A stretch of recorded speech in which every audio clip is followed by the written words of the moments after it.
Krishna Krishna Hare Hare Hare Hare Hare Hare Rama Rama Hare Hare Rama Rama Rama Rama Rama Rama Hare Hare Hare Hare Hare Hare Krishna Krishna Hare Hare Krishna Krishna Krishna Krishna Krishna Krishna Hare Hare Hare Hare Hare Hare Rama Rama Hare Hare Rama Rama Rama Rama Rama Hare Hare Hare Hare Hare Hare Krishna Krishna Hare Hare Krishna Krishna Krishna Krishna Krishna Hare Hare Hare Hare Rama Rama Hare Hare Rama Rama Rama Rama Hare Rama Hare Hare Hare Hare Hare Krishna Krishna, Krishna Hare Krishna Krishna Krishna Hare Hare Hare Rama Hare Rama Hare Rama Rama Rama Rama Rama Rama Hare Hare Hare Hare Krishna Hare Hare Krishna, Krishna Hare Krishna Krishna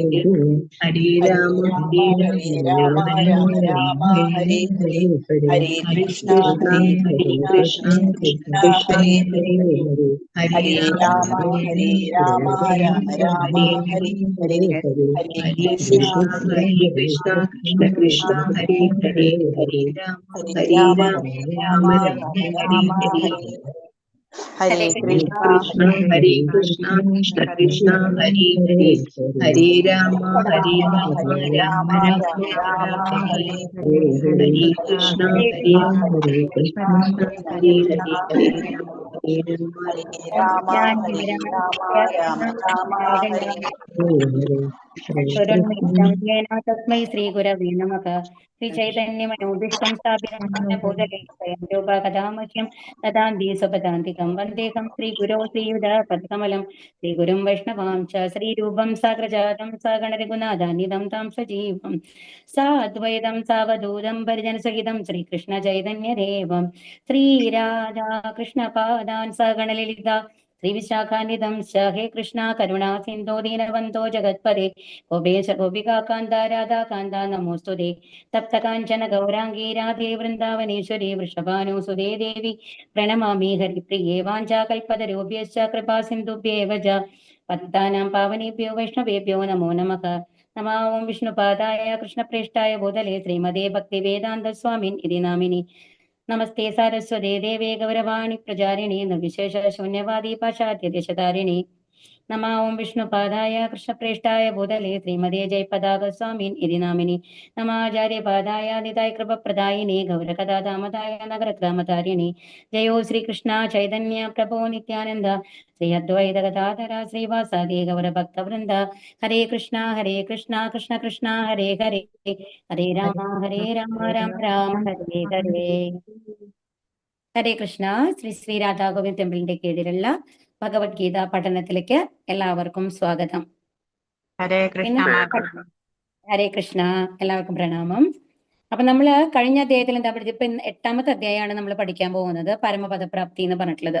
കഴിഞ്ഞ അധ്യായത്തിൽ നമ്മൾ ഏറ്റവും അവസാനത്തെ ശ്ലോകം എവിടെയാണ് നമ്മൾ പറഞ്ഞു നിർത്തിയത്? ഓർമ്മയുണ്ടോ ആർക്കെങ്കിലും? 8ാമത്തെ അധ്യായത്തിന്റെ അവസാനത്തെ ശ്ലോകം എന്താണ്? എന്നെ അറിയുകയും എപ്പോഴും എന്നെ തപസ്സു ചെയ്യുക എന്ന് പറഞ്ഞിട്ടായിരുന്നു അല്ലെ? അതല്ലേ? അല്ല, 7ാമത്തെ അല്ല, നമ്മള് മരിക്കുമ്പോ അതല്ലേ നമ്മളുടെ ലാസ്റ്റ് ശ്ലോകമായിരുന്നത്? മരിക്കുന്ന കാലത്ത് എങ്ങനെ ഭഗവാനെ ഓർക്കണം എന്നുള്ളതാണ് നമ്മളോട് പറഞ്ഞു തന്നത് അല്ലെ? 7ാമത്തെ അധ്യായത്തില് അല്ലേ?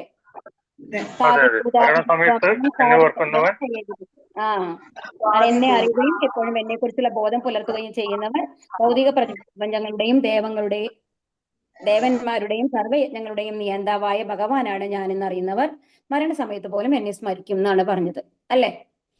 അപ്പൊ എന്താ പറഞ്ഞത്? അപ്പം മരണ സമയത്ത് ഭഗവാനെ സ്മരിക്കുകയാണെന്നുണ്ടെങ്കിൽ എങ്ങനെ ഭഗവാനെ അറിയണം എന്നാ പറഞ്ഞത്? ഭഗവാനെ അറിയണം, ഭഗവാനെ കുറിച്ചുള്ള ബോധം എപ്പോഴും ഉണ്ടാവണം. പിന്നെ ഭൗതിക പ്രപഞ്ചങ്ങളുടെയും ദേവന്മാരുടെയും സർവ്വയജ്ഞങ്ങളുടെയും നിയന്താവാണ്. അതിനെയൊക്കെ നിയന്ത്രിക്കുന്നത് ആരാണ്? ഭഗവാൻ. അങ്ങനത്തെ ഭഗവാനാണെന്ന് അറിയണം എന്നാണ് പറഞ്ഞത്. അപ്പൊ ഇവിടെ അർജുനൻ ഈ അധ്യായം എങ്ങനെയാ നമ്മൾക്ക് തുടങ്ങണമെന്ന്, പരമപദപ്രാപ്തി എന്ന് പറഞ്ഞു കഴിഞ്ഞാൽ എന്താണ്? പരമപദം എന്ന് പറഞ്ഞു കഴിഞ്ഞാൽ ഭഗവാന്റെ പാദങ്ങളാണ്, ഭഗവാന്റെ സ്ഥാനം. അതായത് നമ്മൾ ഉദ്ദേശിക്കുന്നത് ഇവിടെ ഗോലോക വൃന്ദാവനാണ്, അല്ലാന്നുണ്ടെങ്കിൽ വൈകുണ്ഠ ലോകങ്ങൾ. എവിടെ പോയി കഴിഞ്ഞാലും നമുക്ക് തിരിച്ചു വരണ്ടെന്ന് പറഞ്ഞല്ലോ, ഇതിനു മുമ്പ് നമ്മൾ പഠിച്ചു അല്ലെ? അപ്പൊ എങ്ങനെ ആ ഭഗവാന്റെ അടുത്ത് എത്താം എന്നുള്ളതാണ് ഈ അധ്യായം നമ്മളെ പഠിപ്പിക്കുന്നത്. ഈ അധ്യായത്തിന് വേറൊരു പേരും കൂടി ഉണ്ട്, അക്ഷര ബ്രഹ്മയോഗം എന്നാണ്. അക്ഷര ബ്രഹ്മയോഗം എന്ന് പറഞ്ഞു കഴിഞ്ഞാൽ എന്താണ്? അക്ഷരം എന്ന് പറഞ്ഞു കഴിഞ്ഞാല് ക്ഷയിക്കാത്തതാണ്, ഒരിക്കലും നാശമില്ലാത്തത്. അങ്ങനത്തെ ആ ബ്രഹ്മത്തിന്റെ അടുത്തേക്ക് നമ്മൾ എത്തുന്നു എന്നുള്ള മാതിരിയാണ് അക്ഷര ബ്രഹ്മയോഗം എന്നാണ്. എങ്ങനെ ആ ഭഗവാനെ നമ്മൾ സമീപിക്കാം, എങ്ങനെ എത്താം എന്നുള്ളതാണ് ഇവിടെ പറയുന്നത് കേട്ടോ ഇതില്. അപ്പൊ ഇവിടെ ഈ അധ്യായത്തിൽ ഇപ്പൊ നമ്മൾ പറഞ്ഞു ഇങ്ങനെ എന്താണ്, എല്ലാ ഞങ്ങളെയും അധിപതിയായിട്ടുള്ള ദേവന്മാരുടെ എല്ലാം നിയന്താവായിട്ടുള്ള ഭഗവാനെ കുറിച്ച് അറിയണം എന്നാണ് പറയുന്നത് അല്ലെ? അപ്പൊ ഇവിടെ എന്താ അതിന് ഉള്ള ഉത്തരം എന്താണ് ഭഗവാൻ പറയുന്നത്? അചഞ്ചലമായ ഭക്തിയോടെ എന്നെ ഭജിക്കുന്നവൻ ത്രിഗുണങ്ങളെ മറികടന്ന് ബ്രഹ്മഭാവത്തെ പ്രാപിക്കുവാൻ യോഗ്യനാകുന്നു. അതാണ് അക്ഷര ബ്രഹ്മയോഗം. നമ്മളുടെ ഈ ബുക്കിൽ വന്നിട്ട് പരമപദപ്രാപ്തി എന്നാണ് ഉണ്ടാവുക. മറ്റുള്ള ഭഗവത്ഗീതയിൽ നോക്കിക്കഴിഞ്ഞാൽ ഈ അധ്യായത്തിന്റെ പേര് അക്ഷര ബ്രഹ്മയോഗം എന്നാണ് ഉണ്ടാവുക കേട്ടോ.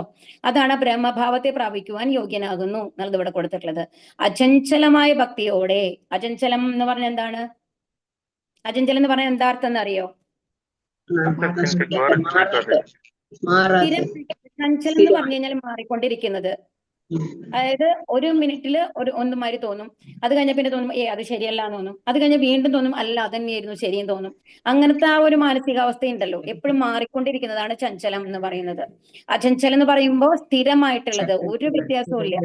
അചഞ്ചലമായ ഭക്തിയോടെ ഭഗവാനെ അടുത്തെത്തണം എന്ന് പറഞ്ഞാൽ ഭഗവാന്റെ അടുത്തെത്തണം. വേറെ എന്ത് തടസ്സങ്ങൾ വന്നു കഴിഞ്ഞാലും ഞാൻ അതിനെ നേരിടും എന്നുള്ള ഒരു വാശി വരില്ലേ നമ്മളുടെ, അത്രയും സ്ഥിരമായ ഭക്തിയോടെ. എന്നും ഞാൻ 4:30 എഴുന്നേറ്റ് മംഗളാരതി കാണും അമ്പലത്തിൽ എന്ന് വെച്ച് കഴിഞ്ഞാൽ ഞാൻ എല്ലാ ദിവസവും അമ്പലത്തിൽ മംഗളാരതി കാണും. ഇവിടെ നമ്മുടെ ഇസ്കോൺ ടെമ്പിളില് മംഗളാരതി എന്ന് പറഞ്ഞിട്ടുള്ള ഒരു ഇതുണ്ട്. നമ്മളിപ്പോ സാധാരണ അമ്പലത്തിൽ പോയിട്ട് ഭഗവാനെ കാണില്ലേ, അപ്പൊ ഇതില് ഓൺലൈനായിട്ട് ആ അമ്പലത്തിൽ ചെയ്യുന്ന പൂജ വന്നു കഴിഞ്ഞിട്ട് ഭഗവാനെ ആരാധിക്കുന്നത്, നമ്മൾ പൂജ നടത്തുന്നത് നമുക്ക് ലൈവായിട്ട് കാണാനായിട്ട് സാധിക്കും. രാവിലെ 4:30 അത്. അപ്പം അങ്ങനെ ഇഷ്ടമുള്ള ആൾക്കാർക്ക്, താല്പര്യമുള്ള ആൾക്കാർക്ക് നിങ്ങളുടെ മെൻറ്ററോട് പറഞ്ഞു കഴിഞ്ഞാൽ അവർ ഇട്ട് തരും കേട്ടോ, ലിങ്ക് ഇട്ട് തരും.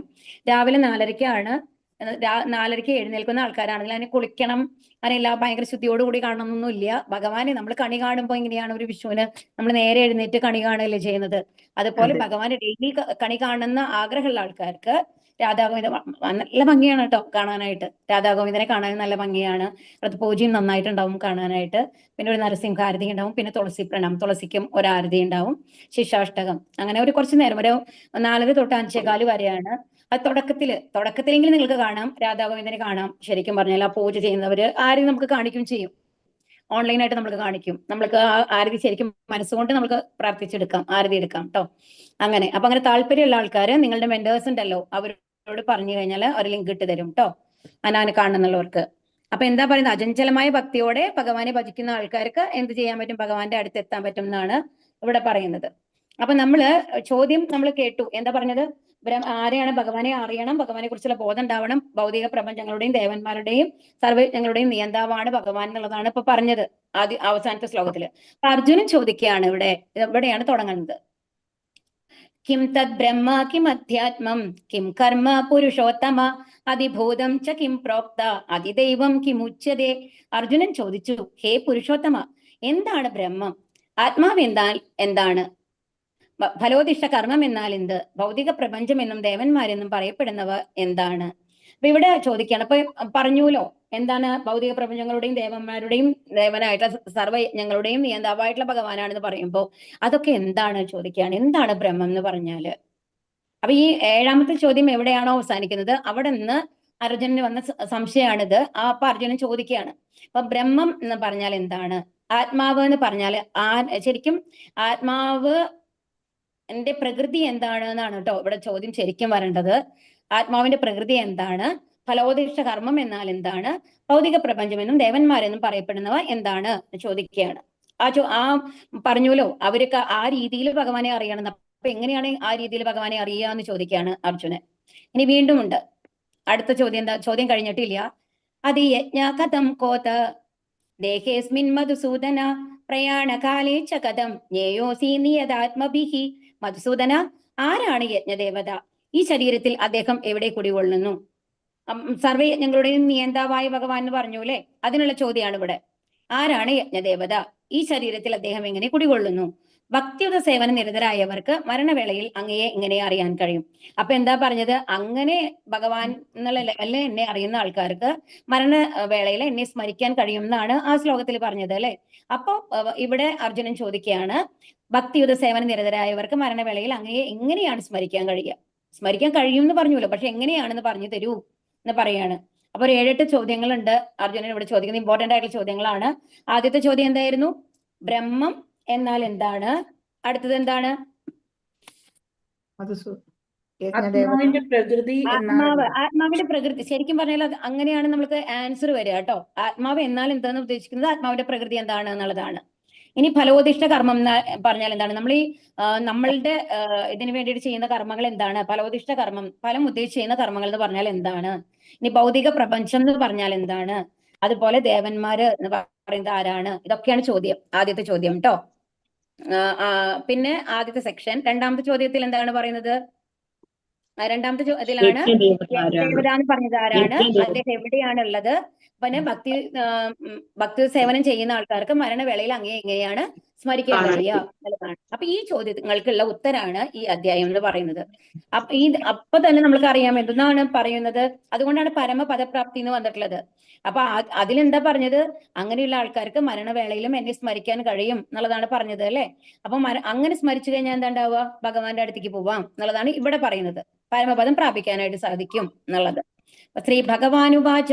ഇനി അർജുനന്റെ ഇപ്പൊ ചോദ്യങ്ങളൊക്കെ നിങ്ങൾ നോട്ട് ചെയ്തില്ലേ? ഇനി ഉത്തരങ്ങളാണ് ഇവിടെ പറയണത് കേട്ടോ. അക്ഷരം ബ്രഹ്മ പരമം സ്വഭാവോധ്യാത്മമുച്യതേ ഭൂതഭാവോ ഭൂതഭാവോദ്ഭവകരോ വിസർഗകർമ്മ സംസ്ഥിതക. ഇവിടെ എന്താ പറയുന്നത്? ശ്രീ ഭഗവാൻ പറഞ്ഞു, അവിനാശിയും അതീന്ദ്രിയനുമായ ആത്മാവത്രേ ബ്രഹ്മം. ബ്രഹ്മത്തിന്റെ ശാശ്വത പ്രകൃതി അധ്യാത്മം എന്ന് പറയപ്പെടുന്നു. ജീവാത്മകളുടെ ഭൗതിക ശരീരത്തിന്റെ വികാസത്തിന് വേണ്ടുന്ന പ്രവർത്തനങ്ങളാണ് കാമ്യകർമ്മങ്ങൾ. അപ്പൊ എന്താണ് ബ്രഹ്മം എന്ന് പറഞ്ഞാല്? ആത്മാവ്, നമ്മളുടെ അവിനാശി എന്ന് പറയുന്ന അതീന്ദ്രിയനായിട്ടുള്ള ആത്മാവ്, നമ്മളുടെ ആത്മാവിനെയാണ് ഇവിടെ ബ്രഹ്മം. ഈ അപ്പൊ നമ്മള് ഈ ബ്രഹ്മം എന്ന് പറയുമ്പോൾ നമ്മൾ എന്താ മനസ്സിലാക്കേണ്ടതെന്നുണ്ടെങ്കിൽ പല ശ്ലോകങ്ങളിലും ബ്രഹ്മത്തിന്റെ അർത്ഥം കുറച്ച് വ്യത്യാസമായിട്ട് വരും കേട്ടോ. ചില സമയത്ത് പരമാത്മാവിനെയും ബ്രഹ്മം എന്ന് പറയാറുണ്ട്. ചില സമയത്ത് നമ്മൾ ബ്രഹ്മജ്യോതി പറഞ്ഞു അല്ലെ, അതിൽ നമ്മൾ ബ്രഹ്മൻ, പരമാത്മൻ, ഭഗവാൻ എന്നല്ലേ നമ്മൾ പറഞ്ഞത്. ഭഗവാന്റെ 3 രൂപങ്ങൾ പറഞ്ഞത് ബ്രഹ്മം, പരമാത്മൻ, ഭഗവാൻ എന്നുള്ള രീതിയിൽ അപ്പോഴും നമ്മൾ ബ്രഹ്മം എന്നാണ് പറഞ്ഞത്. അത് ബ്രഹ്മജ്യോതിയായിരുന്നു.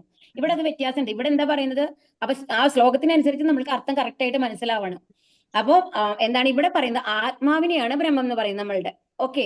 ഇനി ആ ആത്മാവിന്റെ പ്രകൃതി എന്താണ്? ബ്രഹ്മത്തിന്റെ ശാശ്വത പ്രകൃതി അധ്യാത്മം എന്ന് പറയപ്പെടുന്നു.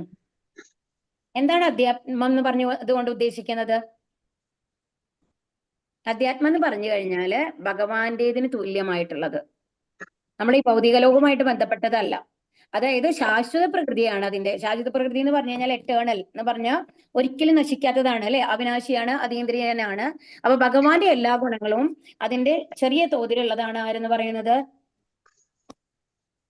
ഈ നമ്മളുടെ ആത്മാവ് എന്ന് പറയുന്നത്. അതുകൊണ്ടാണ് ബ്രഹ്മത്തിന്റെ ശാശ്വത പ്രകൃതി ആധ്യാത്മം എന്ന് പറയപ്പെടുന്നത്. അപ്പൊ ഈ 3 പ്രകൃതി ഗുണങ്ങൾ ബാധിച്ചിട്ടുള്ളത് അതൊരു രോഗമാണ് നമ്മൾക്ക്.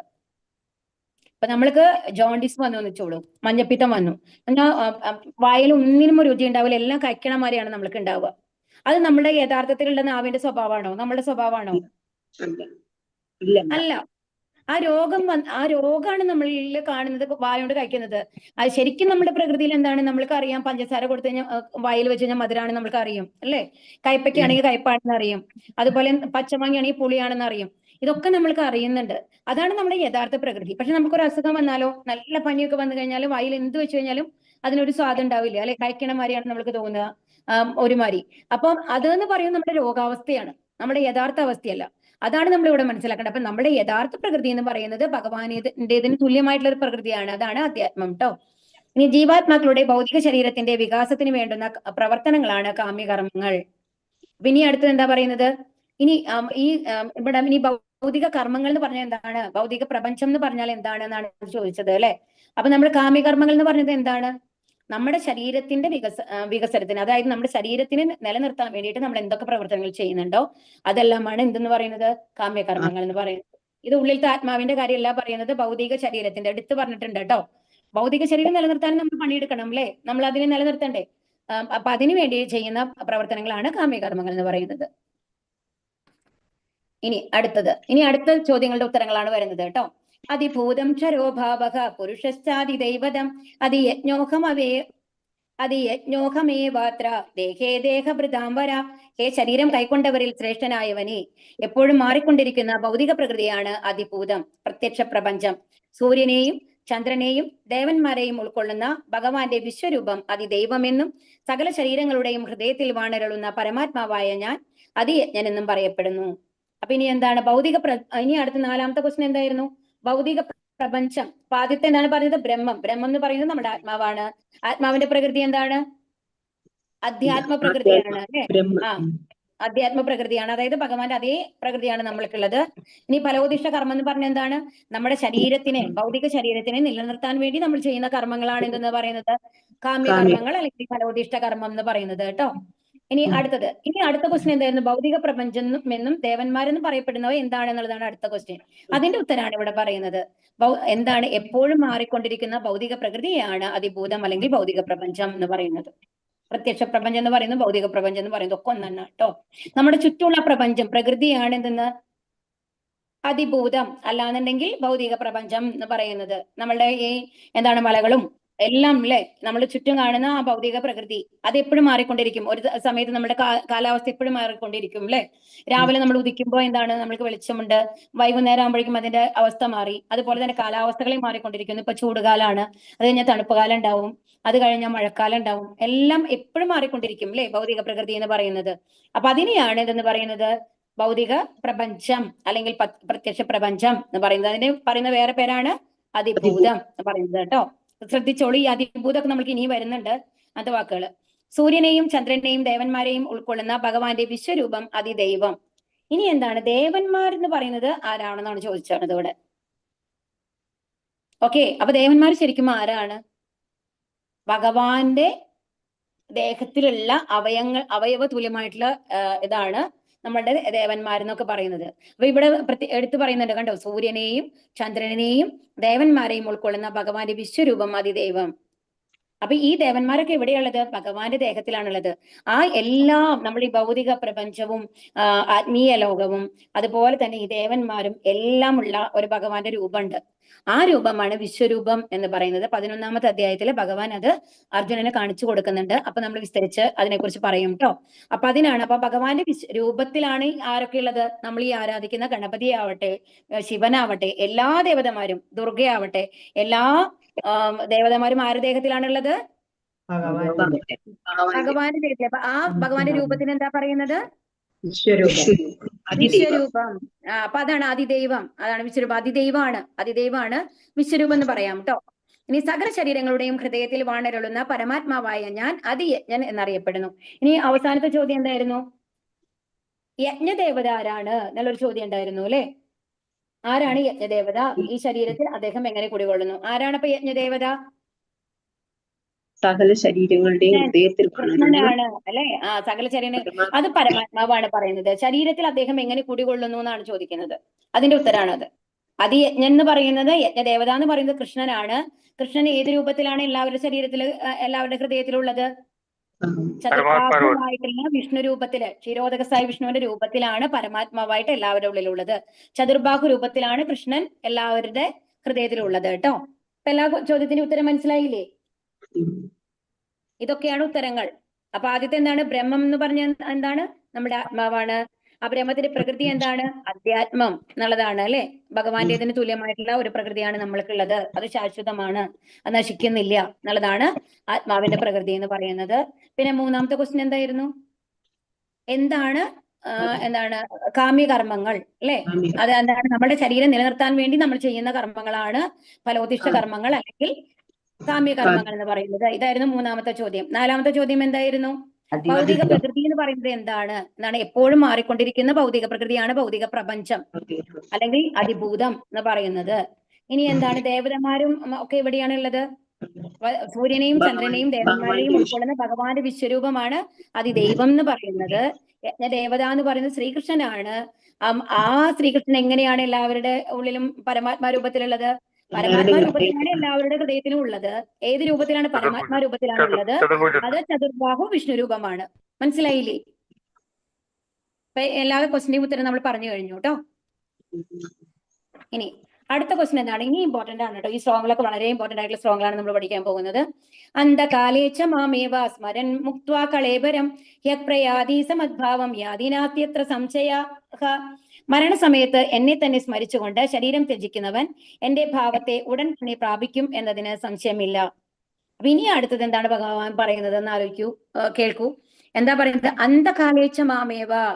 മാം ഏവ, ഇത് വളരെ ഇമ്പോർട്ടന്റ് ആണ് കേട്ടോ. മാം ഏവ എന്ന് പറഞ്ഞു കഴിഞ്ഞാൽ എന്താ അർത്ഥം? എന്നെ മാത്രം, എന്നെ തന്നെ എന്നാണ് അർത്ഥം. ഓക്കെ, അവിടെ ഏവ എന്നുള്ള വാക്ക് വളരെ ഇമ്പോർട്ടന്റ് ആണ്. എന്നെ മാത്രം അല്ലെങ്കിൽ എന്നെ തന്നെ. ഏതെങ്കിലും ദേവതകളെ എന്നല്ല പറയുന്നത്, എന്നെ തന്നെ എന്നാണ് ഭഗവാൻ ഇവിടെ പറയുന്നത്. അന്ധകാലേച്ച മാമേവ, മരിക്കുന്ന സമയത്ത്, മരണസമയത്ത് എന്നെ തന്നെ സ്മരിച്ചുകൊണ്ട് ശരീരം ത്യജിക്കുന്നവൻ എന്റെ ഭാവത്തെ ഉടൻ തന്നെ പ്രാപിക്കും. അപ്പൊ ഇവിടെ എന്താ പറയുന്നത്? മരിക്കുന്ന സമയത്ത് ഭഗവാനെ ആണ് നമ്മൾ വിളിക്കുന്നത്, ഭഗവാനെയാണ് സ്മരിക്കുന്നത് എന്നുണ്ടെങ്കിൽ എന്താണ്?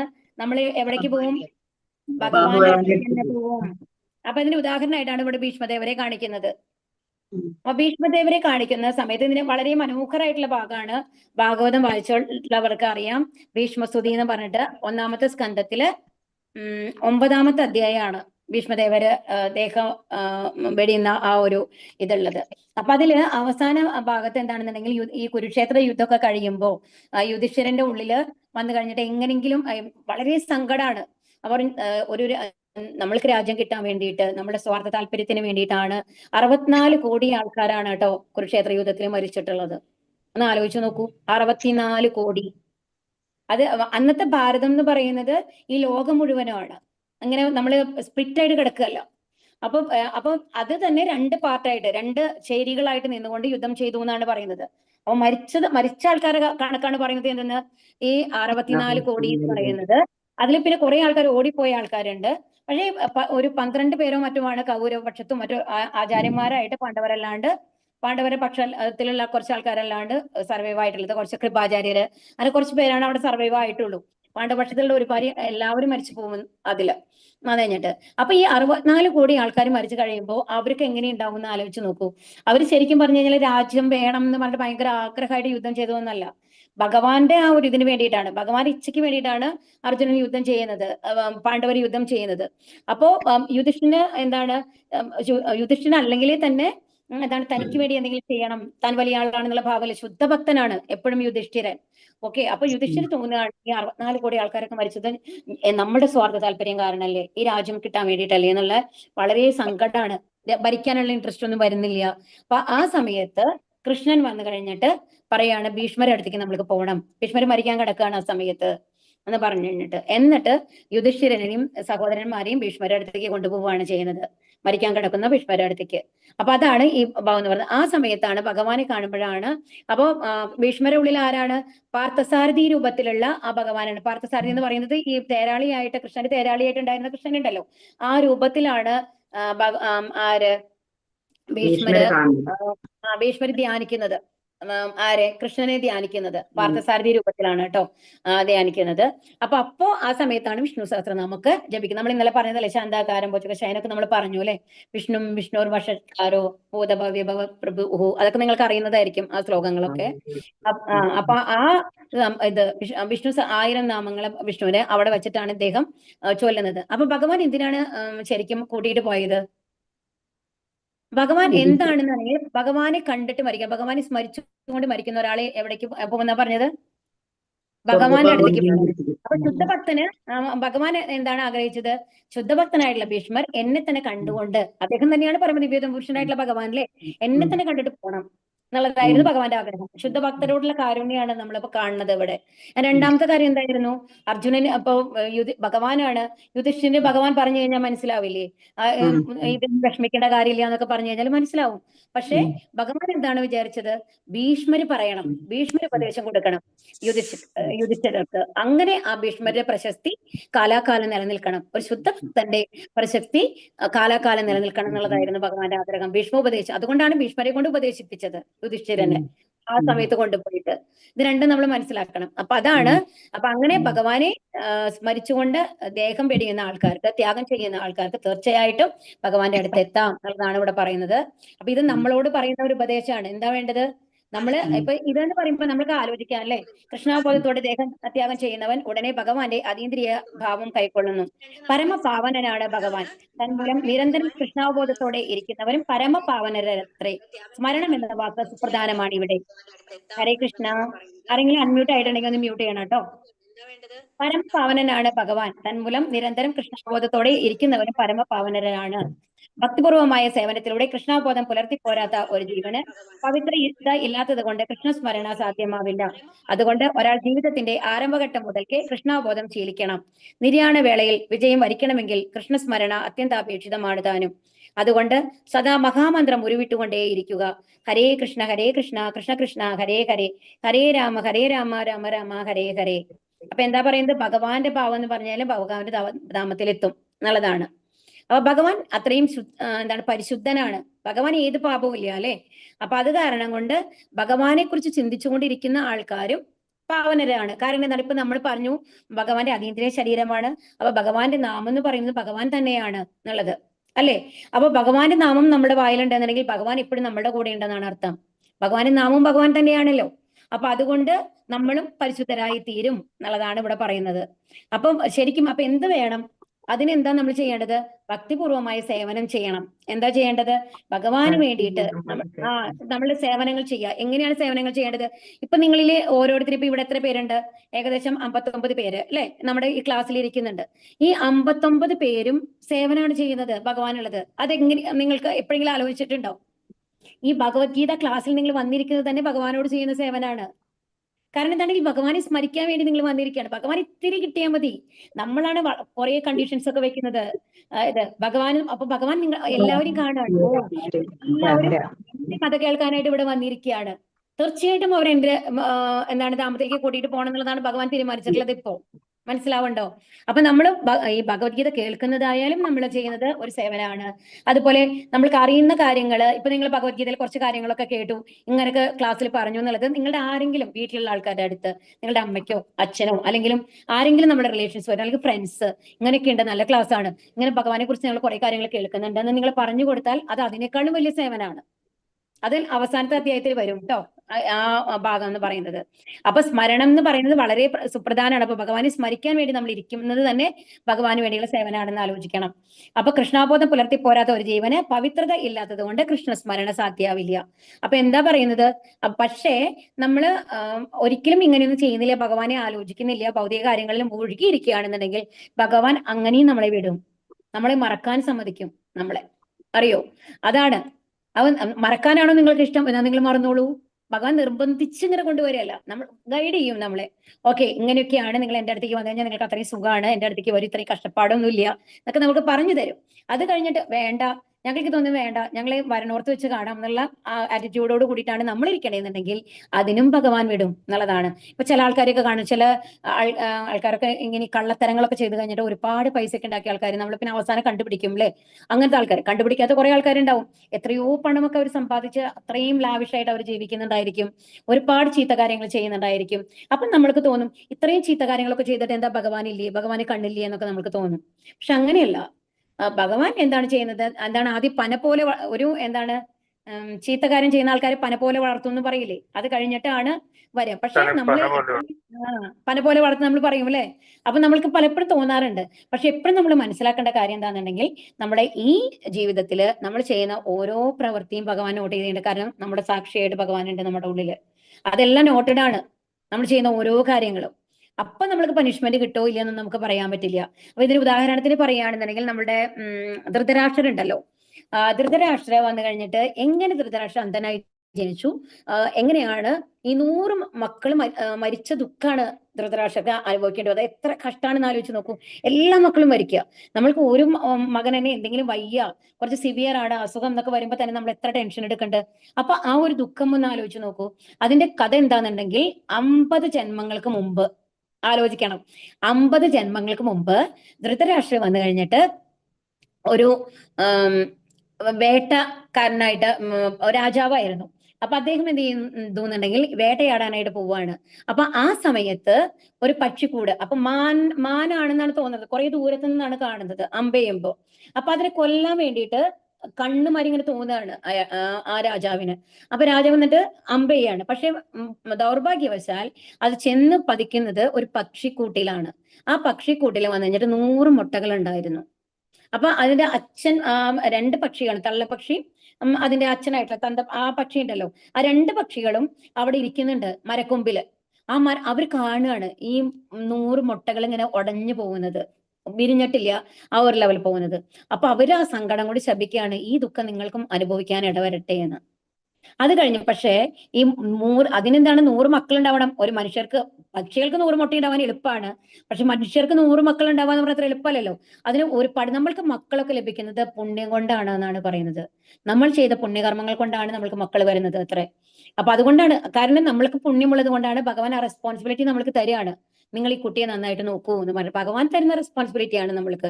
ഒരു ജീവാത്മാവിനെ ഒരു ശരീരത്തിലാക്കിയിട്ട് നമ്മൾക്ക് തരികയാണ് ചെയ്യുന്നത്, അല്ലെ? ഒരു കുട്ടി എന്ന് പറഞ്ഞു കഴിഞ്ഞാൽ അങ്ങനെ തരികയാണ്. അപ്പോ അതിനു വേണ്ടിയിട്ട് 50 കൊല്ലം കാത്തിരിക്കേണ്ടി വന്നു എന്നാണ് പറയുന്നത് ധൃതരാഷ്ട്രർക്ക്, ആ പുണ്യങ്ങൾ സമ്പാദിക്കാൻ. ആ പുണ്യങ്ങൾ സമ്പാദിച്ച് 100 മക്കളുണ്ടായി കഴിഞ്ഞിട്ട് അനുഭവിക്കാൻ പോകുന്നത് എന്താണ്? പുത്രശോകാണ്. 100 മക്കൾ മരിച്ചുപോയി, അല്ലെ? അപ്പൊ എന്ത് കർമ്മം നമ്മൾ ചെയ്തു കഴിഞ്ഞാലും അതിന് ശിക്ഷയുണ്ട്. ശിക്ഷയാണെങ്കിൽ ശിക്ഷയുണ്ട്. അതിന് എന്താണ്, നമ്മൾക്ക് ഒരു പ്രൈസ് ആണ് കിട്ടേണ്ടത്, ഒരു ഗിഫ്റ്റ് ആയിട്ടാണ് നമുക്ക് കിട്ടേണ്ടതെന്നുണ്ടെങ്കിൽ ആ പുണ്യങ്ങൾ ചെയ്യുന്നതിനുള്ള നല്ല ഫലങ്ങൾ നമ്മൾക്ക് ഉണ്ട്. അത് ഈ ജന്മത്തിലാവണമെന്നില്ല, ചിലപ്പോൾ അടുത്ത ജന്മത്തിലാവാം, അല്ലെങ്കിൽ ചിലപ്പോൾ 50 ജന്മങ്ങൾ കഴിഞ്ഞിട്ടും ആവാം. അപ്പൊ നമ്മൾ എന്താ മനസ്സിലാക്കേണ്ടതെന്നുണ്ടെങ്കിൽ നമ്മുടെ ഓരോ പ്രവൃത്തിയും ഭഗവാൻ കാണുന്നുണ്ട്. അപ്പൊ നല്ല രീതിയിൽ അപ്പൊ ഭഗവാനോട് സമർപ്പിച്ച് ചെയ്തു കഴിഞ്ഞാൽ നമുക്ക് തെറ്റുകൾ പറ്റില്ല, അല്ലെ? അപ്പൊ അതുകൊണ്ടാണ് പറയുന്നത് എപ്പോഴും സ്മരണ ഉണ്ടാവണം ഭഗവാന്റെ. അങ്ങനെയാണെങ്കിൽ മാത്രം എന്തുണ്ടാവും? ഭഗവാന്റെ അടുത്തെത്താനായിട്ട് സാധിക്കും. അതിനുവേണ്ടി എന്ത് ചെയ്യണം? അപ്പൊ നമുക്ക് തോന്നും ഈ 50-ാമത്തെ 60-ാമത്തെ വയസ്സിൽ പോയിട്ട് ഭഗവാനെ വിചാരിച്ചാൽ പോരെ എന്ന് ചോദിക്കാം. പക്ഷെ അങ്ങനെ നമ്മൾക്ക് ഓർക്കാനായിട്ട് സാധിക്കും, നമ്മൾ എന്ത് പ്രാക്ടീസ് ചെയ്യുന്നു അത് തന്നെയാണ് അവിടെ വരിക. അതുകൊണ്ടാണ് നിരന്തര സ്മരണ എന്ന് പറയുന്നത്. അതുപോലെ എന്ത് വേണം? വൃക്ഷത്തെ പോലെ സഹനശക്തി ഉണ്ടാവണം. തരോരിവ സഹിഷ്ണുന എന്നാണ് ശ്രീ ചൈതന്യ മഹാപ്രഭു ഉപദേശിക്കുന്നത്. ഹരേ കൃഷ്ണ നാമം ജപിക്കുന്ന ഒരു വ്യക്തിക്ക് പല വിഘ്നങ്ങളും നേരിട്ടേക്കാം, എങ്കിലും എല്ലാം സഹിച്ചുകൊണ്ട് ഹരേ കൃഷ്ണ കൃഷ്ണ കൃഷ്ണ ഹരേ ഹരേ, ഹരേ രാമ രാമ രാമ ഹരേ ഹരേ എന്ന നാമജപം തുടരുക തന്നെ വേണം. എന്നാൽ ജീവിതാന്ത്യത്തിൽ കൃഷ്ണാബോധത്താലുള്ള പ്രയോജനം തീർച്ചയായും അനുഭവപ്പെടും. അപ്പൊ നിരന്തരമായ പ്രാക്ടീസ് ആണ്. ചിലപ്പോൾ നമുക്ക് ബുദ്ധിമുട്ടുകൾ ഉണ്ടാവാം, എന്നാലും നമ്മുടെ ഉള്ളിൽ എന്തുണ്ടാവണം? ഹരേ കൃഷ്ണ മന്ത്രം ജപിക്കണം എന്നുള്ളത് നമ്മുടെ ഉള്ളിൽ ഒരു ദൃഢനിശ്ചയമായിട്ട് എടുത്ത് ജപിക്കണം എന്നുള്ളതാണ് ഇവിടെ പറയുന്നത് കേട്ടോ. ഹരേ കൃഷ്ണ മാതാജി, എനിക്കൊരു അത്യാവശ്യ കോൾ വരുന്നുണ്ട്, ഞാൻ ഒന്ന് ഇറങ്ങിക്കോട്ടെ മാതാജി. ആ ശരി, ഓക്കെ മാതാജി. ഹരേ കൃഷ്ണ. ധന്യമാതാജി ഉണ്ട്, ധന്യമാതാജി ആയിക്കോളും മാതാജി. ആ ഹരേ കൃഷ്ണ. ഓക്കെ മാതാജി. ഹരേ കൃഷ്ണ. യം യം വാപി സ്മരൻ ഭാവം ത്യജത്യന്തേ കളേവരം തം തമേവൈതി കൗന്ദേയ സദാ തദ്ഭാവ ഭാവിതഃ. എന്തിനെ കുറിച്ചാണോ മരണവേളയിൽ ഒരാൾ സ്മരിക്കുന്നത്, ഹേ കുന്തിപുത്ര, അയാൾ തീർച്ചയായും അതിനെ പ്രാപിക്കും. അപ്പൊ ഇവിടെ ആദ്യം പറഞ്ഞു, നമ്മൾ എന്താ പറഞ്ഞത്? അന്ധകാലേച്ച മാമേവ സ്മരൻ മുക്ത്വാ കളേവരം എന്നാ പറഞ്ഞത്. മരിക്കുന്ന സമയത്ത് എന്നെ ആലോചിക്കുകയാണെങ്കിൽ, എന്റെ സ്മരണ നിങ്ങൾക്ക് ഉണ്ടാവുകയാണെങ്കിൽ തീർച്ചയായിട്ടും നിങ്ങൾ എന്റെ അടുത്തെത്തും എന്നാണ് ഇതിന് മുമ്പത്തെ ശ്ലോകം പറഞ്ഞത്. ഇവിടെ എന്താ പറയുന്നത്? യം യം വാബി സ്മരൻ ഭാവം എന്നാണ് പറയുന്നത്. എന്താണോ മരിക്കുന്ന സമയത്ത് ഒരാൾ ആലോചിക്കുന്നത്, തീർച്ചയായിട്ടും അയാൾ അതിനെ പ്രാപിക്കും. ഇത് അതിനേക്കാൾ ഇമ്പോർട്ടന്റ് ആയിട്ടുള്ള ശ്ലോകമാണ് നമ്മളെ സംബന്ധിച്ചിടത്തോളം. നമ്മൾ ആക്ച്വലി എപ്പോഴും നമ്മൾ ആരോടാണോ നമുക്ക് ഏറ്റവും കൂടുതൽ ഇഷ്ടം, അവരെയാണ് നമ്മൾ ആലോചിക്കുക മരിക്കുന്ന സമയത്ത്. ഇപ്പൊ നമ്മൾ ഒരുപാട് പ്രായമൊക്കെ ആയിട്ട് കഴിയുമ്പോൾ ഒരു വിരക്തി വന്ന് ഭഗവാന്റെ അടുത്തുള്ള ഒരു ചിന്ത വന്ന നിറയെ ആൾക്കാരുണ്ടാവാം, അല്ലെ? പക്ഷേ നമ്മൾ അതിന് നേരത്തെ എന്തെങ്കിലും ആയിട്ടൊക്കെ മരിക്കുകയാണെന്നുണ്ടെങ്കിൽ നമ്മൾക്ക് എന്താണ്, നമുക്കൊരു ഒരു സ്ത്രീ ആണെങ്കിൽ അവരുടെ ഭർത്താവിനോടായിരിക്കാം അല്ലെങ്കിൽ മക്കളോടായിരിക്കാം അറ്റാച്ച്മെന്റ്. അവരെ കുറിച്ചിട്ട് അയ്യോ ഞാൻ മരിച്ചു കഴിഞ്ഞാൽ അവരെന്താ ചെയ്യുക, എന്തെങ്കിലും അസുഖമൊക്കെ വന്നു കഴിഞ്ഞിട്ട് കുറച്ച് നാൾ കിടക്കുന്ന ആൾക്കാരൊക്കെ ആണെങ്കിൽ അങ്ങനെയൊക്കെ ആയിരിക്കും ചിന്തകള്. ഓക്കെ, അപ്പൊ എന്താണ് ഇവിടെ പറയുന്നത് എന്നുണ്ടെങ്കിൽ, ആരെ കുറിച്ചാണോ നമ്മൾ ചിന്തിക്കുന്നത് അത്തരത്തിലുള്ള ഒരു രൂപമാണ് നമ്മൾക്ക് ലഭിക്കുക എന്നുള്ളതാണ്. അതായത് ഇപ്പൊ ഒരു സ്ത്രീ വന്നു കഴിഞ്ഞാൽ അവരുടെ ഭർത്താവിനെ കുറിച്ചിട്ടാണോ ഇങ്ങനെ ആലോചിച്ചുകൊണ്ടേ ഇങ്ങനെ മരിക്കുകയാണെന്നുണ്ടെങ്കിൽ ഒരു പുരുഷന്റെ ജന്മമായിട്ട് അടുത്ത ഇതിൽ വരും. ആ പുരുഷൻ എന്ന് പറഞ്ഞു കഴിഞ്ഞാൽ മനുഷ്യനാവണമെന്നൊന്നുമില്ല കേട്ടോ, അത് നമ്മുടെ പ്രവർത്തികൾക്കനുസരിച്ചാണ്. പക്ഷെ പുരുഷ ജന്മം ലഭിക്കും. അതിനുശേഷം നമ്മുടെ കർമ്മങ്ങൾക്കനുസരിച്ച് ഏത് ജീവിവർഗത്തിലാണ് നമ്മൾ ഉള്ളതെന്നുണ്ടെങ്കിൽ ആ ഒരു ജീവിവർഗത്തിലെ പുരുഷനായിട്ട് നമ്മൾ ജനിക്കും എന്നുള്ളതാണ്. അതുപോലെ തന്നെ നേരെ തിരിച്ചും, അതുപോലെ കുട്ടികളെ കുറിച്ചാണെന്നുണ്ടെങ്കിൽ ആ ഒരു തരത്തില് അങ്ങനെയാണ് വരിക. അതുപോലെ തന്നെ നമ്മൾ ഭക്ഷണത്തിനെ കുറിച്ചിട്ടൊക്കെ ആണെങ്കിൽ ഇപ്പൊ നമ്മൾക്ക് ഒരുപാട് ഇങ്ങനെ ഭക്ഷണം കഴിക്കാൻ ഇഷ്ടമാണ് എന്നുള്ള രീതിയിലൊക്കെ ആണെന്നുണ്ടെങ്കിൽ മൃഗങ്ങളായിട്ട് വരുന്നതാണ് പറയുന്നത് പൊതുവെ വന്നു കഴിഞ്ഞിട്ട്. നമ്മളുടെ ആ രുചി ഇതിന് വേണ്ടിയിട്ട്, കാരണം അവർക്ക് ഭക്ഷണം മാത്രമല്ലേ ഉള്ളൂ, വേറെ ഒന്നും അവർ ചിന്തിക്കുന്നില്ലല്ലോ. അങ്ങനത്തെ അവസ്ഥയിൽ നമ്മൾ എത്തും, അങ്ങനെയൊക്കെയാണ് പറയുന്നത്. അപ്പൊ അതിന് ഉദാഹരണമായിട്ട് ഇവിടെ ഒരു കഥയാണ് ഇവിടെ പറയുന്നത് കേട്ടോ. എന്താ പറയുന്നത് എന്നുണ്ടെങ്കിൽ ജഡഭരതന്റെ കഥയാണ്. ഭരത മഹാരാജാവ് എന്ന് പറഞ്ഞിട്ടുള്ള ഒരു രാജാവുണ്ട്. ഇത് ദുഷ്യന്തന്റെ ശകുന്തളയെ കല്യാണം കഴിക്കുന്ന ഭരതനല്ല കേട്ടോ, ഇത് വേറെയാണ്, അതിന് മുമ്പുണ്ടായതാണ്. അപ്പൊ ആ ഭരത മഹാരാജാവിന്റെ എങ്ങനെയായിരുന്നു എന്നുണ്ടെങ്കിൽ വളരെ ധർമ്മിഷ്ഠനായിട്ടുള്ള ഒരു രാജാവാണ്. എപ്പോഴും എന്താ പറയാ, ഭഗവത് ചിന്ത മാത്രമേ ഉള്ളൂ അവർക്ക്. അവസാനം എന്തുണ്ടാവുന്നുണ്ടെങ്കിൽ അവസാന കാലം ആവുമ്പോഴേക്കും അവര് ഏത് ലെവലിൽ എത്തുന്നുണ്ടെങ്കിൽ ഭഗവാനെ നേരിട്ട് കാണാൻ പറ്റും എന്നുള്ള ഒരു അവസ്ഥയിൽ എത്തുകയാണ്. ഭാവ സ്റ്റേജ് എന്ന് പറയും അതിന്. അപ്പൊ ആ ഒരു സ്റ്റേജിൽ എത്തുകയാണ്.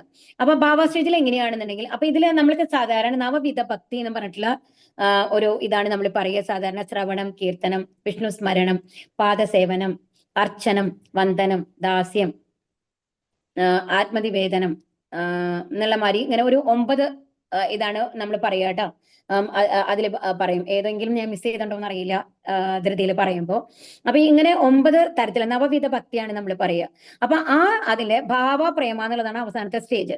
അപ്പൊ ഭാവ സ്റ്റേജ് എത്തുക എന്ന് പറഞ്ഞു കഴിഞ്ഞാൽ നമ്മൾ എല്ലാ ഭൗതിക ചിന്തകളും മാറിക്കഴിഞ്ഞു കഴിഞ്ഞിട്ട് നമ്മൾ ഭഗവാനെ നേരിട്ട്, നമ്മൾ ഈ ഭൗതിക ലോകത്തിൽ തന്നെ നമ്മൾക്ക് എപ്പോഴും ഭഗവാന്റെ ചിന്ത വന്നു കഴിഞ്ഞിട്ട് നമ്മൾക്ക് എക്സ്ട്രസി ഒക്കെ വരും എന്നാണ് പറയുന്നത്. എക്സ്ട്രസി എന്ന് പറഞ്ഞു കഴിഞ്ഞാൽ എന്താ പറയാ, നമ്മുടെ ദേഹമൊക്കെ വിയർക്കും. അതുപോലെ തന്നെ നമ്മൾ ശരിക്കും ബോധം കെട്ട മാഴി നമ്മൾക്ക് ആ ഒരു ഇത് വരില്ലേ, എന്താ പറയാ, അപസ്മാരം എന്നൊക്കെ പറയില്ലേ.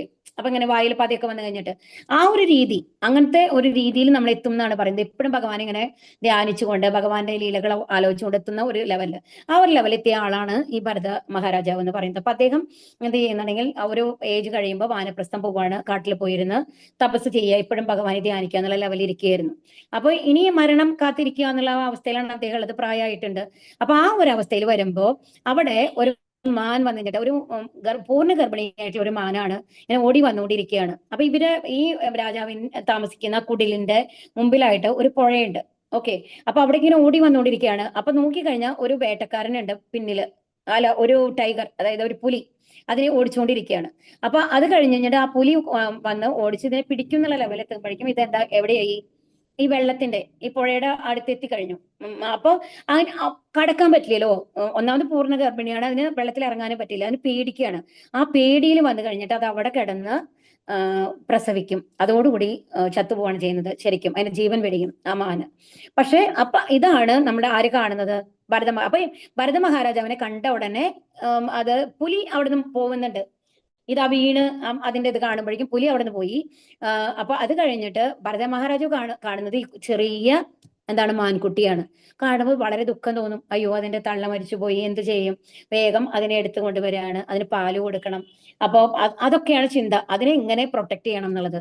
അങ്ങനെ എന്തായി, 24 മണിക്കൂറും ഭഗവാനെ ചിന്തിച്ചുകൊണ്ടിരുന്ന ഭരത മഹാരാജാവ് എന്റെ 80% സമയവും എന്തിന്റെ ചിന്തയിലാണ് പോകുന്നത്, ഈ മാൻകുട്ടിയെ എങ്ങനെ രക്ഷിക്കണം എന്നുള്ളതാണ്. ആ ഒരു അവസ്ഥയിൽ നല്ല വയസ്സായ രാജാവാണ് അല്ലെ. അപ്പൊ രാജാവ് മരിക്കുകയാണ്. അപ്പൊ രാജാവ് മരിക്കുമ്പോൾ ഉള്ളിൽ എന്താ വെച്ചാൽ, അയ്യോ ഈ മാൻകുട്ടിക്ക് എന്തെങ്കിലും ആവോ എന്നുള്ള ഒരു ചിന്തയാണ്. അതുകൊണ്ട് തന്നെ ഒരു മാനായിട്ട് ജനിക്കും എന്നാണ് പറയുന്നത്. അപ്പൊ എന്താണ് പറയുന്നത് ഇവിടെ, മരണത്തിന്റെ നിർണായക നിമിഷങ്ങളിൽ നടക്കുന്നത് എന്തെന്ന് ഇവിടെ പറയുന്നു. കൃഷ്ണസ്മരണയോടെ ശരീരം ത്യജിക്കുന്നവർ അതീന്ദ്രിയമായ ഭഗവത് പദം പോകുന്നു. മറ്റേതെങ്കിലും സ്മരണ പുലർത്തിക്കൊണ്ട് മരിക്കുന്നവർ ഈ അവസ്ഥയിൽ എത്തുകയില്ല. അപ്പൊ ആണോ നമ്മൾ ആലോചിക്കുന്നത് അതാണ്. ഒരുമാതിരി കാമാസക്തി അങ്ങനത്തെ ഒരു ചിന്തയിലാണ് പോകുന്നത് എന്നുണ്ടെങ്കിൽ പന്നിയായിട്ട് ജനിക്കും എന്നാണ് പറയുന്നത്. പന്നിക്കാണ് അത്രേ അങ്ങനത്തെ ഏറ്റവും ആഗ്രഹങ്ങൾ ഉണ്ടാവുക. അപ്പൊ ഈ ജന്മത്തിൽ സാത്വിക ഭാവത്തോടെ ജീവിക്കുകയും കൃഷ്ണനെ നിരന്തരം സ്മരിക്കുകയും ചെയ്യുന്നവർക്ക് അന്ത്യവേളയിലും ഭഗവത് സ്മരണ ഉദിക്കും. കൃഷ്ണന്റെ അതീന്ദ്രിയ ഭാവത്തെ പോകുന്നതിന് അത് സഹായകമായി തീരുകയും ചെയ്യും. ആധ്യാത്മികമായി ഭഗവത് സേവനത്തിൽ മുഴുകി ജീവിതം നയിച്ച ഒരാൾക്ക് അടുത്ത ജന്മത്തിൽ ഭൗതികദേഹമല്ല ആധ്യാത്മിക ദേഹമായിരിക്കും ലഭിക്കുക. എന്നാൽ അതേ സമയം ആ സമയത്ത് നമ്മൾ ഭഗവാനെയാണ് ചിന്തിക്കണമെന്നുണ്ടെങ്കിലോ, ഭഗവാന്റെ ആ രൂപം ഏത് രൂപമാണ് നമ്മൾ പറയും, ഇതിലുണ്ട് കേട്ടോ ബ്രഹ്മസംഹിതയിലെ മനോഹരമായിട്ടുള്ള ഒരു ഇതാണ്. പേണും കൊനന്ത മരവിന്ദദലായതാക്ഷം ബർഹാവതം സമസിതാംബുധ സുന്ദരാംഗം കന്ദർപ്പകോടി കമനീയ വിശേഷ ശോഭം ഗോവിന്ദമാദിപുരുഷം തമഹം ഭജാമി. ആർക്കെങ്കിലും ബ്രഹ്മസംഹിത കേൾക്കാത്ത ആൾക്കാരുണ്ടെന്നുണ്ടെങ്കിൽ എപ്പോഴെങ്കിലും എടുത്ത് വായിക്കണം കേട്ടോ. വളരെ മനോഹരമായിട്ടുള്ള ഒരിതാണ്. ആ ബ്രഹ്മവിമോഹന ലീല കഴിഞ്ഞതിന് ശേഷം ബ്രഹ്മാവിന് മനസ്സിലാവുകയാണ് ഞാൻ തെറ്റാണ് ചെയ്തത്, ഭഗവാൻ തന്നെയാണ് എന്നുള്ളത് മനസ്സിലായിട്ട് ഭഗവാനോട് ക്ഷമ ചോദിച്ചുകൊണ്ട് ചൊല്ലുന്ന കീർത്തനമാണ് ഈ ബ്രഹ്മസംഹിത എന്ന് പറയുന്ന ശ്ലോകങ്ങളാണ്. വളരെ നന്നായിട്ടുണ്ടാവും ബ്രഹ്മസംഹിതയുടെ ശ്ലോകങ്ങൾ എന്ന് പറയുന്നത്. അപ്പൊ ഇതിൽ എന്താ പറയുന്നത്, വേണും കൊണന്ത മരവിന്ദ ദളായതാക്ഷം, ആ മയിൽപീലി ചൂടിയിട്ടുള്ള മഞ്ഞപ്പട്ടുടയാട ഉടുത്തിട്ടുള്ള കന്ദർപ്പ കോടി കമനീയ, നമ്മൾക്ക് എന്താ പറയാ 1000 സൂര്യനേക്കാളിലും പ്രഭയാണ് ആ എന്താണ് ഭഗവാന്. അത്രയും പ്രഭയോട് കൂടിയിട്ടുള്ള അതീവ സുന്ദരനായിട്ടുള്ള ആ ഭഗവാനെ ഞാൻ സ്മരിക്കുന്നു എന്നാണ് പറയുന്നത്. അപ്പൊ ആ ഇങ്ങനത്തെ ഒരു ചിന്തയോട് കൂടിയിട്ട് അപ്പൊ ആരെയാണ് നമ്മൾ സ്മരിക്കേണ്ടത്? ആരെയാണ് ഏത് രൂപത്തിലാണ് ഭഗവാനെ നമ്മൾ സ്മരിക്കേണ്ടത്? ആ ഓടക്കുഴൽ ഊതിയിട്ടുള്ള ഗുരുവായൂരപ്പ രൂപം ഉണ്ടല്ലോ, നമുക്ക് ഏറ്റവും ഇഷ്ടമുള്ള ഉണ്ണിക്കണ്ണന്റെ രൂപം ഉണ്ടല്ലോ, ഉണ്ണിക്കണ്ണന്റെ രൂപമാവാം. അല്ലാന്നുണ്ടെങ്കിൽ ആ എന്താണ് ഓടക്കുഴൽ ഊതുന്ന രണ്ട് കൈകളുള്ള ആ ശ്യാമസുന്ദര രൂപമായിട്ടുള്ള ഭഗവാന്റെ രൂപമാണ് നമ്മൾ സ്മരിക്കേണ്ടത് എന്നാണ് പറയുന്നത്. അപ്പൊ അങ്ങനത്തെ അങ്ങനെ ഭജിക്കുന്ന ആൾക്കാർക്ക് എന്ത് ലഭിക്കും? ആധ്യാത്മിക ദേഹം ലഭിക്കും എന്നാണ് ഇവിടെ പറയുന്നത്. അപ്പൊ അതിനുവേണ്ടി നമ്മൾ എന്ത് ചെയ്യണം? എന്താ ചെയ്യേണ്ടത്? ഹരേ കൃഷ്ണ ഹരേ കൃഷ്ണ ഹരേ കൃഷ്ണ കൃഷ്ണ കൃഷ്ണ ഹരേ ഹരേ ഹരേ രാമ രാമ രാമ ഹരേ ഹരേ. അപ്പൊ ഭഗവാന്റെ രൂപം നമ്മൾക്ക് ഉള്ളിൽ വരണമെന്നുണ്ടെങ്കിൽ ഇപ്പൊ നമ്മൾക്ക് ജപിക്കാൻ തുടങ്ങുമ്പോൾ രൂപമൊന്നും വരില്ല കേട്ടോ. നമ്മൾ എന്ത് ചെയ്യണം? നാമത്തിൽ ശ്രദ്ധിക്കണം. ഓരോ നാമവും നമ്മൾ കേൾക്കുക. അങ്ങനെ ജപിച്ച് അവസാനം എന്തുണ്ടാവും? ആ രൂപം നമ്മുടെ ഉള്ളിലേക്ക് ഭഗവാൻ തന്നെ കൊണ്ടുതരും എന്നാണ് പറയുന്നത്. അപ്പൊ അതിനുവേണ്ടി നമ്മൾ ഇപ്പൊ തുടങ്ങണം. അപ്പൊ ഇതാണ് ഇപ്പൊ നമ്മൾ ആ മാന്റെ കഥ നമ്മളിപ്പോ പറഞ്ഞില്ലേ. അപ്പൊ അവസാനം എന്തായി? ഒരു മാനായിട്ട് ജനിക്കുകയാണ് ചെയ്യുന്നത് മരിച്ചു കഴിയുമ്പോൾ. അതാണ് സ്റ്റോറി.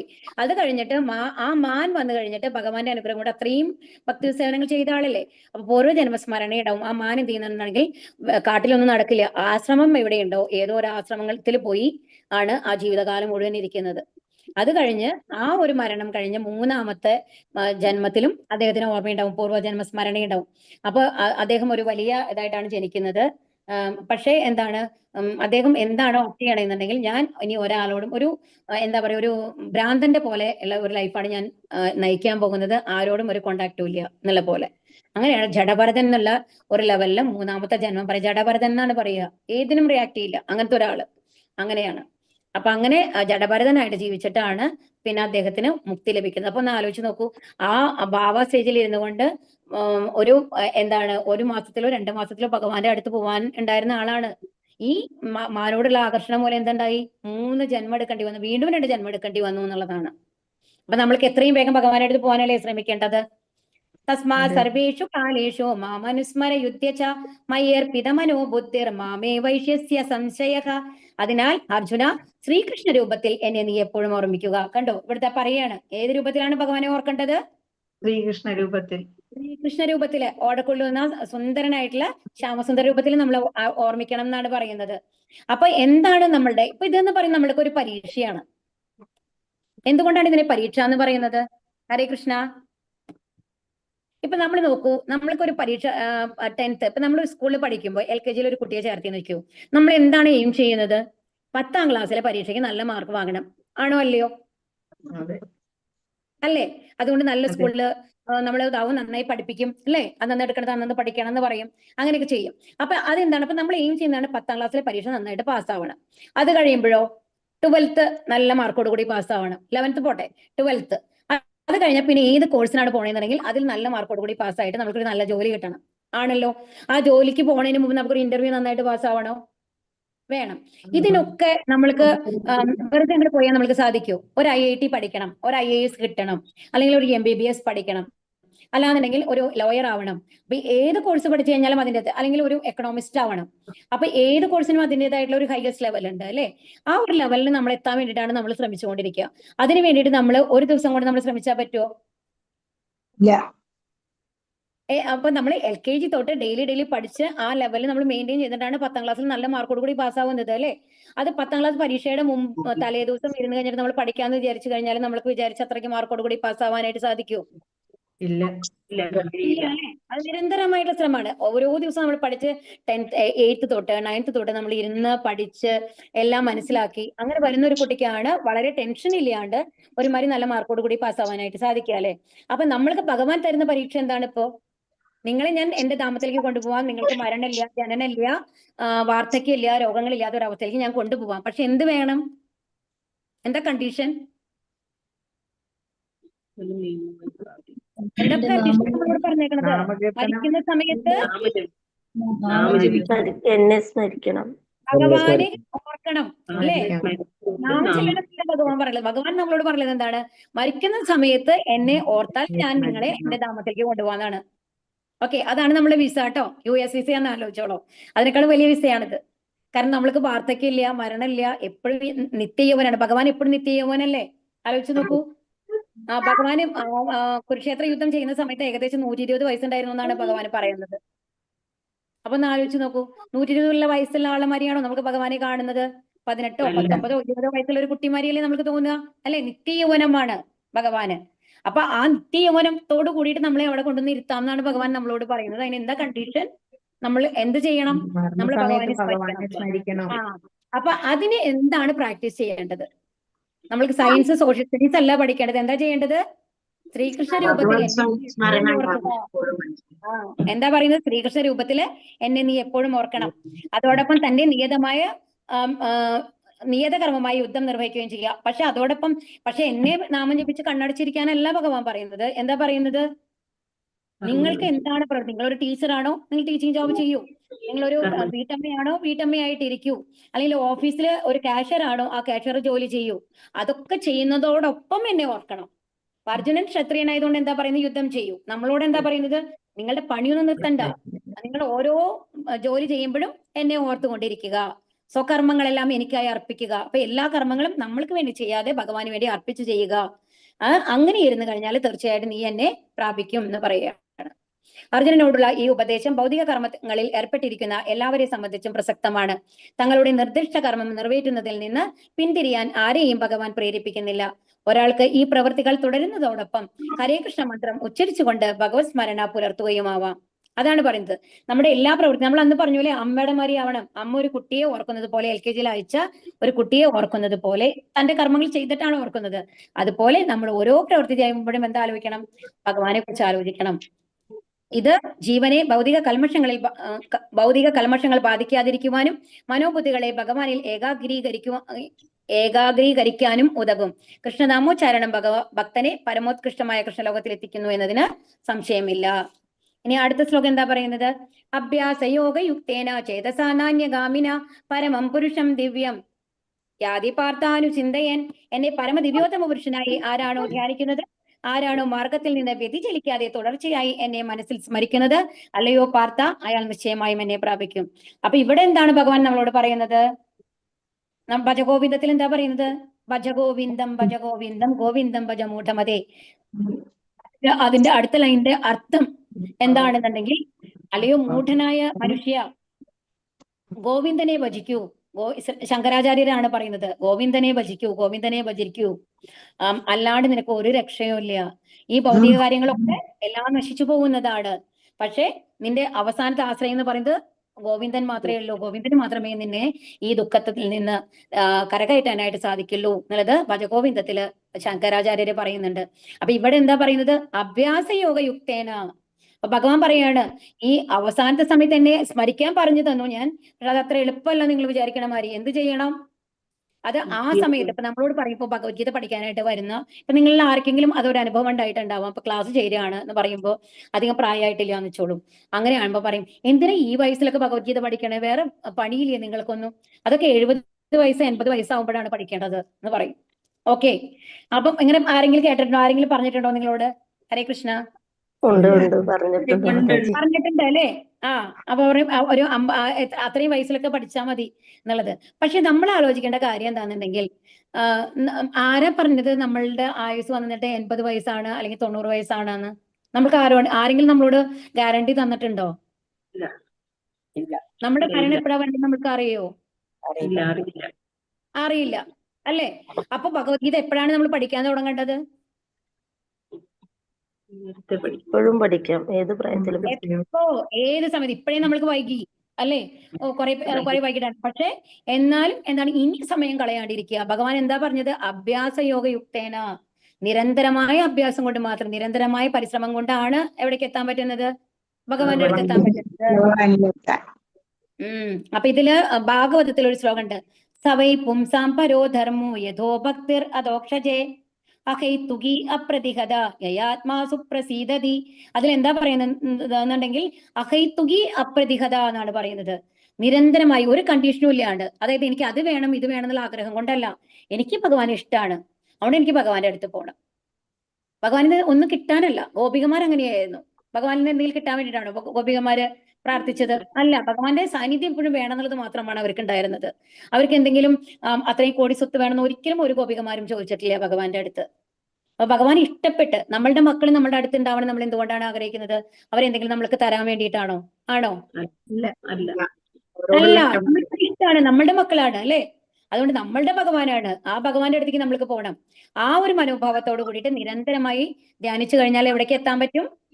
ഭഗവാന്റെ അടുത്ത് എത്താൻ സാധിക്കും. അപ്പൊ ഇന്ന് തൊട്ട് തന്നെ നമ്മൾ ശ്രമം തുടങ്ങണം അല്ലേ? കവിം പുരാണമനുശാസിതാരം അണോരണീയാം സമനുസ്മരേത്യക സർവസ്യ ദാതാരം അചിന്ത്യരൂപം ആദിത്യവർണം തമസപരസ്താത്. സർവജ്ഞനും ആദിപുരുഷനും സർവനിയന്താവും അണുവിനേക്കാൾ ചെറുതും സകലതിന്റെയും പരിപാലകനും ഭൗതിക അനുമാനങ്ങൾക്ക് അതീതനും അചിന്ത്യരൂപനും ഭൗതിക പ്രകൃതിക്ക് അതീതനും ആദിത്യ തേജസ്വിയുമായ വ്യക്തി എന്ന നിലയിലാണ് ഭഗവാനെ ധ്യാനിക്കേണ്ടത്. ദിവ്യനും ഭൗതിക പ്രകൃതിക്ക് അതീതനുമാണ് അവിടുന്ന്. അപ്പൊ എങ്ങനെയാണ് ഭഗവാനെ ധ്യാനിക്കാൻ പറയുന്നത്? ഭഗവാൻ എല്ലാം അറിയുന്നവനാണ് അല്ലെ? നമ്മുടെ പരമാത്മാ രൂപത്തില് നമ്മളുടെ ഉള്ളിലുണ്ട്. അതുകൊണ്ട് നമ്മളുടെ ഓരോ പ്രവൃത്തിയും ഭഗവാൻ കണ്ടുകൊണ്ടാണ് ഇരിക്കുന്നത്. അത് നമ്മുടെ ഉള്ളിൽ എപ്പോഴും ഉണ്ടാവണം. കാരണം നമ്മൾ എന്തെങ്കിലും തെറ്റ് ചെയ്യണം നമുക്ക് തോന്നുമ്പോഴെങ്കിലും നമ്മൾ ആലോചിക്കണം, എപ്പോഴും ഭഗവാൻ ഉണ്ട് നമ്മളുടെ ഉള്ളില്. നമ്മൾ ഒരിക്കലും ചെയ്യാൻ പാടില്ല. ഭഗവാൻ നമുക്ക് തന്നിട്ടുള്ളത് അത്രയും അപൂർവമായിട്ടുള്ള ഒരു ജന്മമാണ് മനുഷ്യജന്മമായിട്ട് നമുക്ക് തന്നിട്ടുള്ളത്. 84 ലക്ഷം ജീവിവർഗങ്ങളിൽ കൂടെ കടന്നുപോയി നമ്മൾ എത്തിപ്പെട്ടിട്ടുള്ളതാണ് ഈ മനുഷ്യജന്മത്തില്. അതിനി നമ്മൾ നശിപ്പിക്കരുത്. എന്ത് വേണം? അതിനെ അത്രയും പ്രഷ്യസ് ആയിട്ട് നമ്മൾ കാത്തു സൂക്ഷിക്കണം. എന്തിനു വേണ്ടിയിട്ട്? ഭഗവാന്റെ അടുത്ത് എത്താനായിട്ട്. ഈ പരീക്ഷ നമുക്ക് പാസ്സാവണം അല്ലേ? നമ്മൾ അന്ധകാലേച്ച മാമേവ, ഭഗവാനെ നമ്മൾ സ്മരിക്കണം. അതാണ് നമ്മുടെ ഏറ്റവും വലിയ പരീക്ഷ. നമ്മൾ IAS പാസ്സാവുന്നത് ഏറ്റവും നല്ല ജോലി കിട്ടുന്നതൊന്നല്ല. അതെല്ലാം നമ്മുടെ ഈ ശരീരം പോകുന്നതോടുകൂടി പോകുന്നതാണ്. നമുക്ക് നിരന്തരമായിട്ടുള്ള ഒരു സ്ഥാനം ലഭിക്കുന്നത് എവിടെയാണ്? ഭഗവാന്റെ അടുത്താണ് അല്ലെ? അപ്പൊ ഭഗവാൻ സർവജ്ഞനാണ്, എല്ലാം അറിയുന്നവനാണ്. അതുപോലെ തന്നെ ഭഗവാന് ജനനവുമില്ല മരണവുമില്ല, ആദിപുരുഷനാണ്. പിന്നെന്താണ്? എല്ലാത്തിനെയും നിയന്ത്രിക്കുന്നത് ഭഗവാനാണ് അല്ലെ? അണുവിനേക്കാൾ ചെറുതാണ്. ആ ഭഗവാന് അണുവിനേക്കാൾ ചെറുതാവാൻ പറ്റും അല്ലേ? താഴത്തെ തട്ടില് ഹരേ കൃഷ്ണ. അണുവിനേക്കാൾ ചെറുതാണ്. അണുവിനേക്കാൾ ചെറുത് എന്ന് പറഞ്ഞാൽ എന്താണ്? ഉത്തരയുടെ ഗർഭത്തിൽ പോയിട്ട് ഭഗവാൻ പരീക്ഷത്തിനെ രക്ഷപ്പെടുത്തി. ഓക്കെ, അപ്പൊ എങ്ങനെയാണ് ഭഗവാൻ ഈ ഗർഭത്തിലേക്ക് കയറിയത്? അപ്പൊ പുറത്ത് കുരുക്ഷേത്ര യുദ്ധഭൂമിയില് കുന്തിയുടെ അവരെ അടുത്ത് ഭഗവാൻ നിൽക്കുന്നുണ്ട്. ആ ഉത്തര പ്രാർത്ഥിച്ചു കഴിഞ്ഞപ്പോ ഭഗവാൻ അതിന്റെ ഉള്ളിൽ നിന്ന് ഒരു എക്സ്പാൻഷൻ മാതിരിയാണ് ഉള്ളിലേക്ക് പോകുന്നത്. പുറത്തുള്ള ഭഗവാൻ അങ്ങനെ തന്നെയുണ്ട്. അത് കഴിഞ്ഞിട്ട് ഭഗവാൻ ഉള്ളിലേക്ക് പോവാണ്. അത് എങ്ങനെയാ പോയത്? ഒരു തള്ളവരലിന്റെ വലുപ്പത്തിലാണ് ഭഗവാൻ ഉത്തരയുടെ ഗർഭത്തില് കയറിയത് എന്നാണ് പറയുന്നത്. അതുപോലെ തന്നെ നമ്മുടെ പരമാത്മാ രൂപത്തിൽ ഇരിക്കുന്നതും നമ്മളുടെ പരമാത്മാവിന്റെ വലിപ്പം എന്താ പറയുന്നത്? 2 കൈ അതിന്റെ ചെറുവിരലിന്റെയും തള്ളവിരലിന്റെയും ഇടയിലുള്ള അത്രയും വലിപ്പമാണ് ഭഗവാന് പറയുന്നത് കേട്ടോ, സാധാരണ പരമാത്മാവിന് പറയുന്നത്. അപ്പൊ ഭഗവാനെ ഏറ്റവും ചെറുതാവാനും പറ്റും, ഏറ്റവും വലുതാവാനും പറ്റും. അപ്പൊ അചിന്ത്യ സ്വരൂപനാണ്. ഇനി ഭൗതിക പ്രകൃതിക്ക് അതീതനാണ്. അതുപോലെ തന്നെ ഈ ഭൗതിക പ്രകൃതിയിലെ മാറ്റങ്ങൾ ബാധിക്കുന്നത് ആരെയാണ്? നമ്മളെയാണ്. നമ്മൾക്കാണ് ചൂട് തോന്നുന്നത്, ഭഗവാന് ചൂട് തോന്നില്ല. കാരണം ഭഗവാന്റെ അതീന്ദ്രിയ ഈ പഞ്ചഭൂതങ്ങൾ കൊണ്ടുണ്ടാക്കിയുള്ള ശരീരമല്ല, അതീന്ദ്രിയ സ്വരൂപനാണ്, സച്ചിദാനന്ദ സ്വരൂപനാണ് അല്ലെ? അപ്പൊ അതുപോലെ തന്നെ ആദിത്യ തേജസ്വിയാണ്. എന്താണ്? അത്രയും പ്രകാശമാണ് ഭഗവാന്. അപ്പോ ആ ബ്രഹ്മജ്യോതി കൊണ്ടാണ് നമ്മളുടെ ഈ ഭൂലോകത്തിലൊക്കെ വെളിച്ചം വരുന്നത് എന്നാണ് പറയുന്നത്. ഭഗവാന്റെ ആ പ്രകാശം ഉണ്ടല്ലോ, ബ്രഹ്മജ്യോതി എന്ന് പറയുന്നത്, ആ പ്രകാശം ശരിക്കും സൂര്യന് പ്രകാശമില്ലാത്തത്. ഈ ഭഗവാന്റെ ശരീരത്തിലെ പ്രകാശം ആ സൂര്യനിൽ തട്ടിയിട്ട് അതിൽ നിന്ന് പ്രതിഫലിച്ചിട്ടാണ് നമ്മൾക്ക് ഈ ഭൂമി മുഴുവൻ പ്രകാശം ലഭിക്കുന്നത് എന്നാണ് ശരിക്കും പറയുന്നത്. അപ്പൊ ഭൗതിക പ്രകൃതിക്ക് അതീതനുമാണ്. ഇതെല്ലാം മനസ്സിലാക്കി കഴിഞ്ഞ ഒരാൾക്ക് എന്ത് ചെയ്യാൻ പറ്റും? ഭഗവാന്റെ അടുത്ത് എത്താനായിട്ട് സാധിക്കും. അപ്പൊ ഇവിടെ ഒന്ന് നോക്കൂ നിങ്ങള്. ഹരേ കൃഷ്ണ. എന്താ കാണുന്നത് ഈ പിക്ചറില്? ഈ പിക്ചറിൽ എന്താ കാണുന്നേ? ഇവിടെ കാണുന്ന ബ്രഹ്മാവിനെ കാണുന്നുണ്ടോ? ബ്രഹ്മാവിനെ കാണുന്നത്, മഹാവിഷ്ണുവിനെ കാണുന്നത്. ബ്രഹ്മാവ് ആരെയാണ് ധ്യാനിക്കുന്നത്? ഭഗവാൻ വിഷ്ണുവിനെ. വിഷ്ണുവിനെ നോക്കിയോ, ലക്ഷ്മി സമേതനായിട്ടുള്ള വിഷ്ണുവിനെയാണ് അല്ലെ? ചതുർബാഹു രൂപത്തിൽ വിഷ്ണുവിനെയാണ് പ്രാർത്ഥിച്ചുകൊണ്ടിരിക്കുന്നത്. ഇനി ശിവനാണ് ഇവിടെ കാണുന്നത് അല്ലെ, ശിവപാർവതി. അവരാരെയാണ് ധ്യാനിക്കുന്നത്? വീണ്ടും മഹാവിഷ്ണു ഭഗവാനെയാണ് അല്ലെ? അപ്പൊ നമ്മൾ മനസ്സിലാക്കേണ്ടത് എന്നുണ്ടെങ്കിൽ ഈ ഭൗതിക ലോകത്തിലുള്ള എല്ലാ ആൾക്കാരും തന്നെ എപ്പോഴും എന്താണ് ചെയ്തുകൊണ്ടിരിക്കുന്നത്? ഭഗവാൻ ദേവന്മാരെല്ലാവരും നിരന്തരം ആരെയാണ് ധ്യാനിച്ചുകൊണ്ടിരിക്കുന്നത്? വിഷ്ണുരൂപത്തിലുള്ള ഭഗവാൻ നമ്മൾ മനസ്സിലാക്കണം. പ്രയാണകാലേ പ്രയാണകാലേ മനസാ ചലേന ഭക്ത്യാ യുക്തോ യോഗബലേന ചൈവ ഭ്രുവോർമധ്യേ പ്രാണമാവേശ സമ്യക് സദം പരം പൂരുഷമുപൈത്തി ദിവ്യം. മരണസമയത്ത് യോഗനിഷ്ഠ പൂണ്ട സ്ഥിരമനസ്കനായി പരിപൂർണ ഭക്തിയോടെ ഭ്രൂമധ്യത്തിൽ പ്രാണവായുവിനെ ഉറപ്പിച്ചുകൊണ്ട് ഭഗവത് സ്മരണ ചെയ്യുന്നവൻ തീർച്ചയായും പരമപുരുഷനെ പ്രാപിക്കും. ഇത് നമ്മൾ അഷ്ടാംഗ യോഗ നമ്മൾ പറഞ്ഞു അല്ലെ. അപ്പോ അതാണ് യോഗികൾ എങ്ങനെയാണ് ഭഗവാനെ എന്റെ അടുത്തെത്തുക എന്നുള്ളതാണ് ഇവിടെ പറയുന്നത് കേട്ടോ.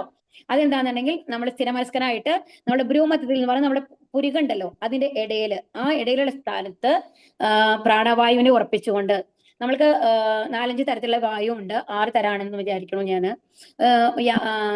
എന്താണ് പറയുക, സമാനവായു, അപാനവായു, ഉദാനവായു, അങ്ങനെ പല വായുക്കളുണ്ട്, പ്രാണവായു അങ്ങനെ.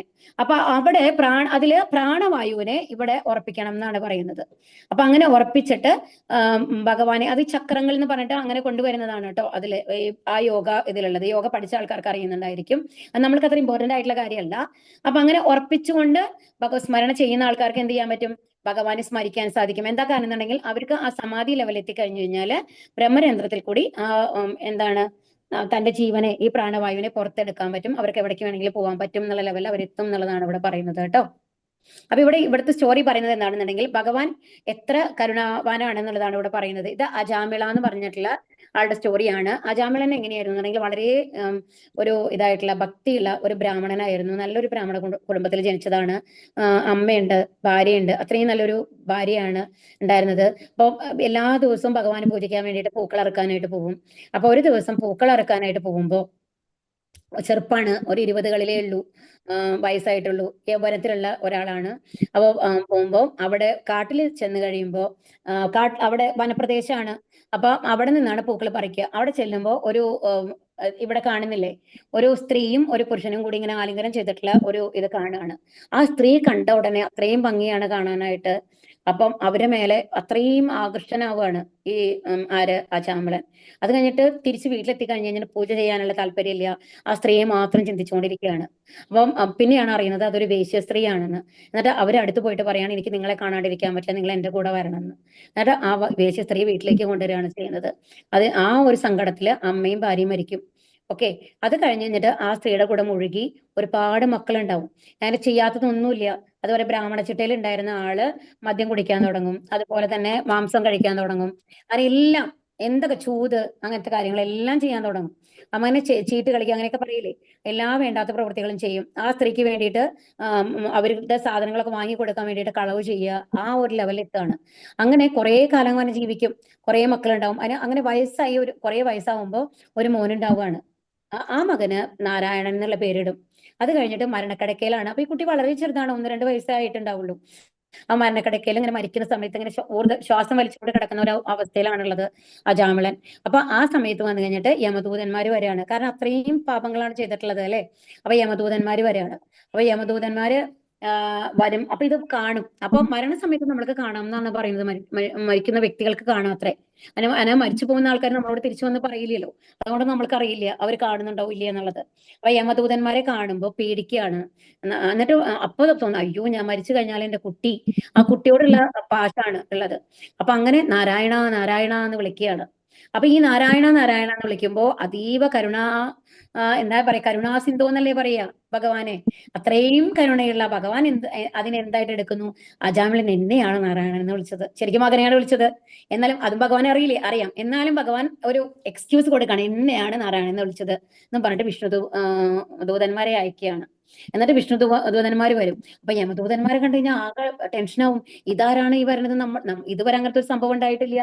അപ്പൊ എങ്ങനെയാണെന്നുണ്ടെങ്കിൽ ചതുർബാഹു രൂപത്തിൽ ഭഗവാന്റെ രൂപത്തിലുള്ള കുറെ ആൾക്കാർ അതീവ സുന്ദരന്മാരാണ്, അതീവ പ്രകാശ വലയങ്ങളാണ് അവരുടെ മുമ്പിലുള്ളത്, അങ്ങനെയൊക്കെ ആൾക്കാര്. അപ്പൊ എന്നിട്ട് പറയും, അപ്പൊ എന്നിട്ട് അവർക്ക് ഇവരുടെ അടുത്തേക്ക് വരാൻ പറ്റുന്നില്ല, ആരുടെ അടുത്തേക്ക്, അജാമിളന്റെ അടുത്തേക്ക്. എന്നിട്ട് യമദൂതന്മാര് തിരിച്ചു പോവുകയാണ്. എന്നിട്ട് അവരോട് അവിടെ അടുത്ത് പോയിട്ട് ചോദിക്കും, എന്താ ചെയ്യേണ്ടതെന്ന് പറഞ്ഞോട് അങ്ങനെ കുറച്ച് ആൾക്കാർ വന്നിട്ടുണ്ട് എന്ന് പറയും. അപ്പൊ പറയും അവരുടെ അടുത്തേക്ക് പോകാനേ പാടില്ല, വിഷ്ണുദൂതന്മാരെ കണ്ടു കഴിഞ്ഞാൽ ആ ഭാഗത്തേക്ക് യമദൂതന്മാർ പോകാൻ പാടില്ല എന്ന് പറയുകയാണ്.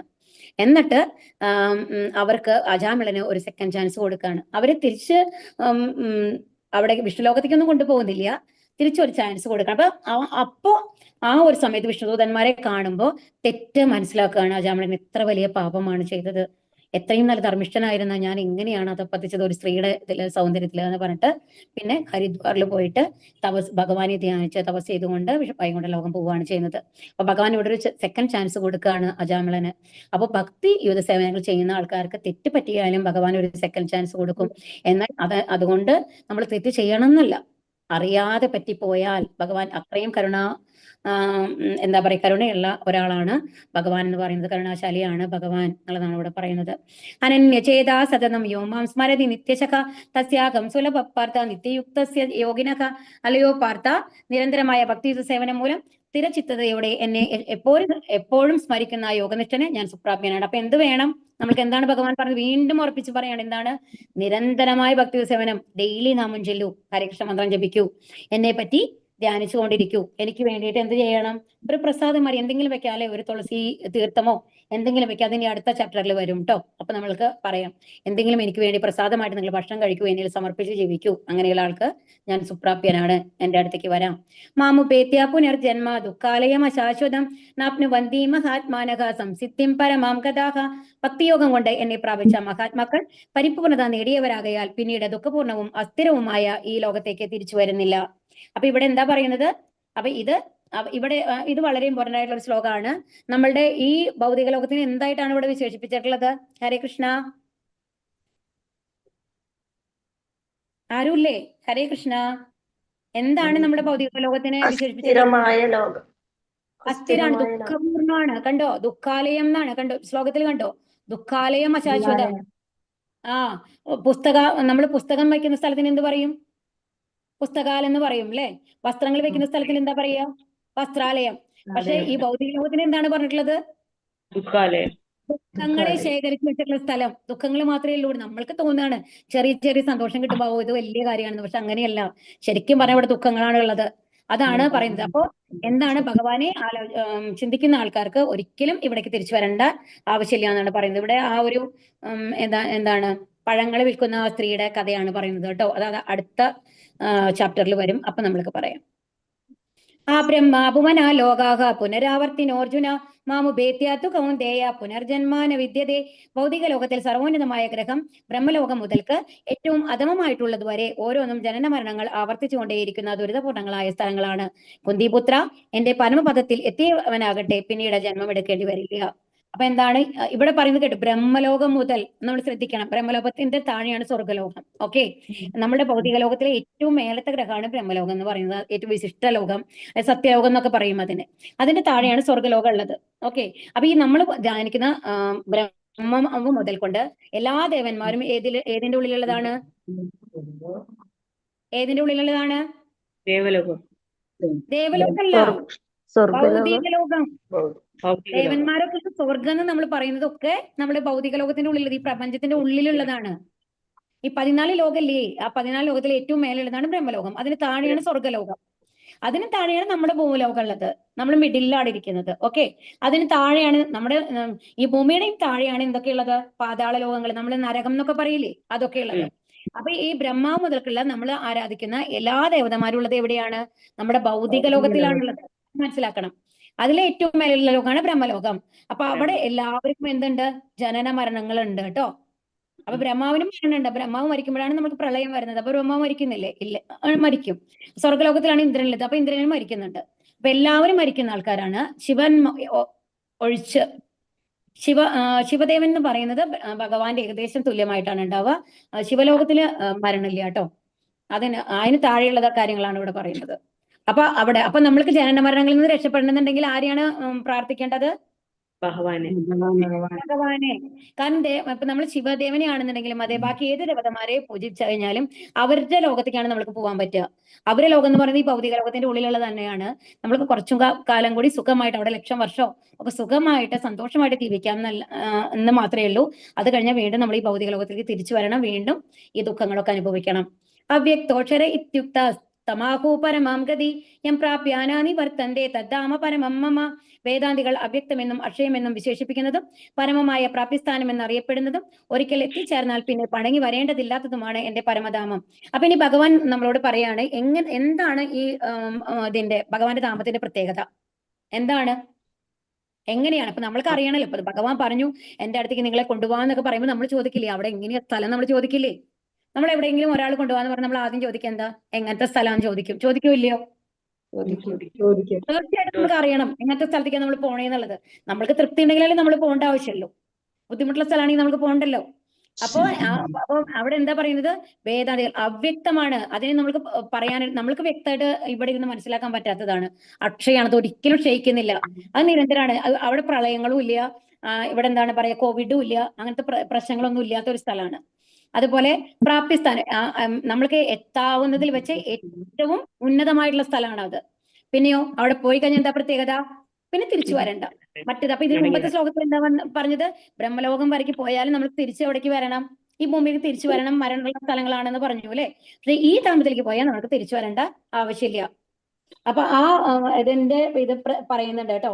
ശരിക്കും ഇതിലെ ബ്രഹ്മസംഹിതയിൽ പറയുന്നതാണ്, ചിന്താമണി പ്രകര സദ്മധുകൽപ വൃക്ഷ ലക്ഷാവൃതേഷു സുരഭീരഭിപാലയന്തം ലക്ഷ്മീ സഹസ്ര ശതസംഭ്രമ സേവ്യമാനം ഗോവിന്ദമാദിപുരുഷം തമഹം ഭജാമി.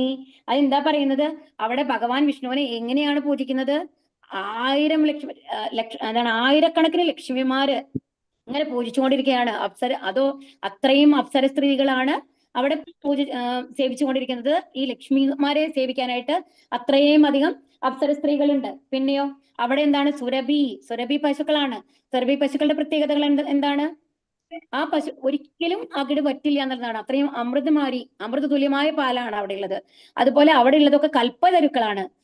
അവിടുത്തെ മരങ്ങളുടെ പ്രത്യേകത എന്താണ്, ആ മരത്തിനോട് എന്ത് ചോദിച്ചാലും ആ ആഗ്രഹങ്ങൾ മുഴുവൻ സാധിപ്പിച്ചു തരും. നമ്മൾക്ക് ഈ മാവില് പോയി കഴിഞ്ഞാൽ നമുക്ക് മാങ്ങ കിട്ടും അല്ലെ, പ്ലാവിന്റെ അടുത്ത് പോയി കഴിഞ്ഞാൽ ചക്ക കിട്ടും. അങ്ങനെയില്ല, ആ പ്ലാവിനോട് ആ മരത്തിനോട് എന്ത് ചോദിച്ചാലും നമുക്ക് കിട്ടും. എന്താണ് ആഗ്രഹം, ഇപ്പൊ എനിക്ക് ഇന്ന ഭക്ഷണം വേണം എന്ന് പറഞ്ഞാൽ ആ ഭക്ഷണം നമ്മുടെ മുമ്പിൽ എത്തും. ഓക്കെ, അത് നമ്മുടെ അലാവുദ്ദീന്റെ അക്ഷയപാത്രമാരിയാണ് എന്നാണ് പറയുന്നത്. പിന്നെന്താ പറയുന്നത്, പിന്നെന്താ ചിന്താമണിയാണ്. ചിന്താമണി രത്നങ്ങൾ കൊണ്ടാണ്, വില പിടിച്ച രത്നങ്ങൾ കൊണ്ടാണ് അവിടുത്തെ എല്ലാ ബിൽഡിങ്ങുകളും ഉണ്ടാക്കിയിട്ടുള്ളത്. അപ്പൊ എത്ര സുഖമായിട്ടുള്ള ഒരു ലൈഫാണ് നമ്മൾക്ക് ഭഗവാൻ ഓഫർ ചെയ്യണതെന്ന് ആലോചിച്ച് നോക്കിയോളൂ. പോണം തോന്നുന്നുണ്ടോ? ഹരേ കൃഷ്ണ. ഭഗവത് സേവനത്തിൽ മുഴുകിക്കൊണ്ട്, അപ്പൊ വെറുതെ ഉള്ള ഒരു സ്ഥലമല്ല, നമ്മുടെ ഭൂമി മാരിയാണെന്നൊന്നും വിചാരിക്കരുത്. ഭഗവാന്റെ ധാമം ട്ടോ. ഭഗവത് സേവനത്തിൽ മുഴുകിക്കൊണ്ട് ഒറ്റയടിക്ക് 4 ആശ്രമ വ്യവസ്ഥകളിലെ കർക്കശ വ്രതങ്ങളെയും പിന്നിട്ട് കളയാം. അതായത് ഇപ്പൊ നമ്മൾ പറഞ്ഞു ബ്രഹ്മചര്യ ആയിരിക്കണം, ബ്രഹ്മചര്യ സമയത്ത് നമ്മൾ ബ്രഹ്മചര്യ ഇരുന്നു കൊണ്ട് പഠിക്കണം. ഒരു ഗൃഹസ്ഥനായിരിക്കുന്ന സമയത്ത് നമ്മൾ ദാനങ്ങൾ ചെയ്യണം, മറ്റുള്ള ചുമതലകൾ നിറവേറ്റണം. വാനപ്രസ്ഥ സമയത്ത് എന്ത് ചെയ്യണം, എന്താ ചെയ്യണം, ഭഗവാനിൽ മുഴുകിയിരിക്കണം, അങ്ങനെ വ്രതങ്ങൾ പാലിക്കണം, ഭക്ഷണത്തിൽ റെസ്ട്രിക്ഷൻ വേണം. അപ്പൊ ഇങ്ങനത്തെ കുറെ കാര്യങ്ങളുണ്ട് അല്ലെ.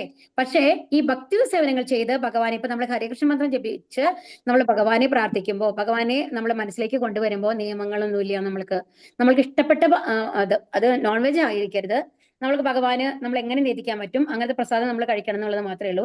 അപ്പൊ നമ്മൾക്ക് ഇഷ്ടമുള്ളത്, നമ്മൾക്ക് മധുരം വേണോ, മധുരം, നമ്മൾക്ക് ഇഷ്ടമുള്ള എന്ത് സാധനങ്ങൾ നമ്മൾക്ക് ഉണ്ടാക്കി കഴിഞ്ഞിട്ട് എന്ത് ചെയ്യാം, ഭഗവാനെ നേതിച്ച് പ്രസാദമായിട്ട് കഴിക്കാം. നമ്മളോട് ഒരു സാധനം കഴിക്കരുതെന്ന് ഭഗവാൻ പറയുന്നില്ല. നമ്മുടെ ഏതെങ്കിലും റിലേഷൻസ്, നമ്മളൊരു ഭാര്യ ഭർത്തൃ ബന്ധമോ കുട്ടികളോടുള്ള ബന്ധമോ ഒന്നും ഉപേക്ഷിക്കാൻ ഭഗവാൻ നമ്മളോട് പറയുന്നില്ല. അപ്പൊ നമ്മുടെ ലൈഫ് ഒട്ടും മാറ്റാണ്ട് തന്നെ ഇതേ ലൈഫ് നമ്മൾക്ക് എന്ത് ചെയ്യാം, ഭഗവാനിൽ സമർപ്പിച്ചുകൊണ്ട് ജീവിക്കാം. അതാണ് അതിന്റെ. അപ്പൊ അതുകൊണ്ട് എന്തുണ്ടാവും, ആ സേവന കർമ്മം കൊണ്ട് എന്താ ഉണ്ടാവുന്നത്, കൃഷ്ണനെ കുറിച്ചും കൃഷ്ണന്റെ കർമ്മങ്ങൾ, നാമരൂപങ്ങൾ, ലീലകൾ എന്നിവയെ കുറിച്ചുമുള്ള തെറ്റിദ്ധാരണകളെല്ലാം മാറി നമ്മൾക്ക് എന്ത് കിട്ടും, ഭഗവത് പഠനത്തില് തീർച്ചയായിട്ടും മനസ്സുറയ്ക്കും എന്നാണ് പറയുന്നത്. ഭഗവാനെ മനസ്സിൽ കൊണ്ടുവരാനായിട്ട് സാധിക്കും എന്നാണ്. അപ്പൊ നമ്മൾക്ക് ഇങ്ങനെ ഭഗവത്ഗീത ഒക്കെ പഠിച്ചു കഴിയുമ്പോൾ ശരിക്കും റെഗുലറായിട്ട് നിങ്ങൾ ചെയ്യുകയാണെന്നുണ്ടെങ്കിൽ നമ്മൾക്ക് ഉള്ളിൽ തന്നെ നമ്മൾക്കൊരു സമാധാനം, ആനന്ദം അനുഭവപ്പെടും. അങ്ങനത്തെ അതിന്റെ അവസാനത്തെ അവസ്ഥ എന്താണ്, നമ്മൾക്ക് ഭഗവാനെ മനസ്സിൽ കാണാനായിട്ട് സാധിക്കും. നമുക്ക് ഭഗവാനെ തന്നെ കാണാൻ സാധിക്കും എന്നുള്ളതാണ് കേട്ടോ. അതാണ് അതിന്റെ പ്രത്യേകത. അപ്പൊ ഇവിടെ ഇരുന്നു കൊണ്ട് തന്നെ നമുക്ക് ഭഗവാനെ നമ്മൾ കണ്ണടയ്ക്കുമ്പോൾ ഭഗവാന്റെ രൂപം നമുക്ക് മനസ്സിന്റെ ഉള്ളിൽ വന്ന് നമ്മളോട് സംസാരിക്കുന്ന രീതിയിൽ ഒരു അവസ്ഥയിൽ എത്താനായിട്ട് സാധിക്കും, ശ്രമിച്ചാൽ എന്നാണ് പറയുന്നത്. അതിന് എന്ത് വേണം, പക്ഷേ നിരന്തരമായ ശ്രമം വേണം. നിരന്തരം എന്ത് ജപിക്കണം, ഹരേ കൃഷ്ണ കൃഷ്ണ കൃഷ്ണ ഹരേ ഹരേ, ഹരേ രാമ രാമ രാമ ഹരേ. അപ്പൊ ഇനി ഗോപീചന്ദ്രൻ, ഈ ഒരു ഇതും കൂടെ ഉള്ളൂ കേട്ടോ. ഗോപീചന്ദ്രൻ എന്ന് പറഞ്ഞാൽ എന്താണെന്നുണ്ടെങ്കിൽ, നമ്മളിപ്പോ ഈ നെറ്റിയിൽ നമ്മൾ ഈ നാമം വരച്ചിട്ടില്ലേ, കാണുന്നുണ്ടോ? അതാണ് അത് നമ്മൾ ചെയ്യുന്നത് സാധാരണ ചന്ദനം കൊണ്ടല്ല ഗോപിചന്ദനം എന്ന് പറയും കേട്ടോ. അപ്പൊ ഈ ഗോപിചന്ദനം എന്ന് പറയുന്നത് ദ്വാരകയിലെ മണ്ണാണ്. ഈ ബുക്ക് വന്നു കഴിഞ്ഞിട്ട് ഇസ്കോൺ ബാംഗ്ലൂരിൽ നിന്ന് വാങ്ങിയ ആൾക്കാർക്ക് അത് കിട്ടിയിട്ടുണ്ടാവും. ഈ 700 രൂപ കൊടുത്ത ആൾക്കാർക്ക് ഗോപിചന്ദനം കിട്ടിയിട്ടുണ്ടാവും. ഈ ഗോപിചന്ദനം നമ്മളുടെ ദ്വാരകയിലത്തെ ഒരു മണ്ണാണ്. അത് ദൈവികമാരുടെ സ്പർശനമുള്ളതാണ്. കിട്ടും മാതാജി. അപ്പൊ ഗോപിചന്ദനം ധരിച്ചാല് പ്രേത പിശാചുക്കൾ നമ്മളെ സമീപിക്കൽ. ഇതൊക്കെ നോട്ട് ചെയ്തോളൂ കേട്ടോ. എന്താണ് ഭൂതങ്ങൾ പ്രേതങ്ങളൊന്നും നമ്മുടെ അടുത്ത് വരില്ല. പിന്നെന്താണ് കർമ്മബന്ധങ്ങളിൽ നിന്ന് മുക്തനാവുക എന്ന് പറഞ്ഞു കഴിഞ്ഞാൽ വീണ്ടും ഈ ഭൂമിയിലേക്ക് വരണ്ടെന്നാണ് അർത്ഥം. കർമ്മബന്ധങ്ങളിൽ നിന്ന് മുക്തനാവുക എന്ന് പറഞ്ഞാൽ നമ്മൾക്ക് പാപമില്ല പുണ്യമില്ലാത്ത അവസ്ഥ. പിന്നെയോ ഗംഗാനദിയിൽ സ്നാനം ചെയ്തതിന്റെ ഫലം ലഭിക്കും. ഗംഗാനദിയിൽ സ്നാനം ചെയ്താൽ എന്താ ഉണ്ടാവുക? മോക്ഷം ലഭിക്കും എന്ന് പറയുമല്ലേ? അതാണ് ഭഗവാന്റെ അടുത്തേക്ക് പോകാന്നല്ല എന്റെ അർത്ഥം. ഈ 1000 അശ്വമേധ യജ്ഞങ്ങൾ ചെയ്തതിന്റെ ഫലം ലഭിക്കുന്നു. അതാണ് നമ്മളുടെ എല്ലാ പാപകർമ്മങ്ങളും ഇല്ലാണ്ടാവും. പിന്നെയോ അവരുടെ അടുത്ത് ആര് വരില്ല? അതാണ് ഏറ്റവും ഇമ്പോർട്ടന്റ് ആയിട്ടുള്ള കാര്യം. യമരാജൻ വരില്ല. ഈ ഗോപിചന്ദ്രൻ കണ്ടു കഴിഞ്ഞാൽ അറിയാം അത് ഭഗവാന്റെ ഭക്തന്മാരാണ് എന്ന്. അത് കാരണം കൊണ്ട് അവരുടെ അടുത്തേക്ക് ആര് വരില്ല? യമരാജൻ വരില്ല. അദ്ദേഹം ഭഗവത് ധാമത്തിലേക്ക് തിരിച്ചു പോകുന്നു. അപ്പൊ നമ്മൾ പറയും അപ്പൊ നമ്മളെ കുറെ കുറ്റങ്ങളൊക്കെ ചെയ്ത് കഴിഞ്ഞിട്ട് ഇത് വെറുതെ ധരിച്ചാൽ പോരെയെന്ന്. അങ്ങനെയല്ല. ഈ ഗോപിചന്ദ്രൻ ധരിച്ചു കഴിഞ്ഞാൽ അത് ഗോപിമാരുടെ സ്പർശമുള്ളതാണ് ഈ ഗോപിചന്ദ്രൻ എന്ന് പറയുന്നത്. ഓക്കെ. അപ്പൊ അത് കാരണം കൊണ്ട് തന്നെ അത് ധരിക്കാൻ തുടങ്ങുമ്പോൾ തന്നെ നമ്മുടെ മനസ്സിലെ അഴുക്കുകൾ നീങ്ങാൻ തുടങ്ങുന്നതാണ്. ഈ ഹരേകൃഷ്ണ മന്ത്രം ജപിക്കുന്നത് പോലെ നമ്മൾക്കൊരു പ്രൊട്ടക്ഷൻ ആണത്. മറ്റുള്ളവരെ കണ്ണിൽ നിന്ന് ഒക്കെ പറയില്ലേ നമ്മള്, അങ്ങനത്തെ എല്ലാത്തിൽ നിന്നും നമ്മൾക്കൊരു പ്രൊട്ടക്ഷൻ ആണ് ഗോപിചന്ദ്രൻ എന്നാണ് പറയുന്നത്. അപ്പോ ഗോപിചന്ദ്രൻ ലഭിച്ച ആൾക്കാരൊക്കെ ഗോപിചന്ദ്രൻ ഇടാം ട്ടോ. ശരിക്കും പറഞ്ഞാല് അതാണ് ഇവിടെ പറയുന്നത്. ഹരേ കൃഷ്ണ കൃഷ്ണ കൃഷ്ണ ഹരേ ഹരേ ഹരേ രാമ രാമ രാമ ഹരേ ഹരേ. അപ്പൊ ഇത് വേണം എപ്പോഴും എല്ലാ സമയത്തും. നമ്മുടെ അവസാനത്തെ പരീക്ഷ നമുക്ക് പാസ്സാവണോ വേണ്ടയോ? വേണം അല്ലേ? അവസാന സമയത്ത് നമുക്ക് ഭഗവാനെ സ്മരിക്കണം. അതിനു വേണ്ടിയിട്ട് എന്ത് ചെയ്യണം? നമ്മള് ഭഗവാന്റെ നാമം ചെല്ലണം. ഇനി ക്വസ്റ്റ്യൻസ് എടുത്തോളൂ കേട്ടോ.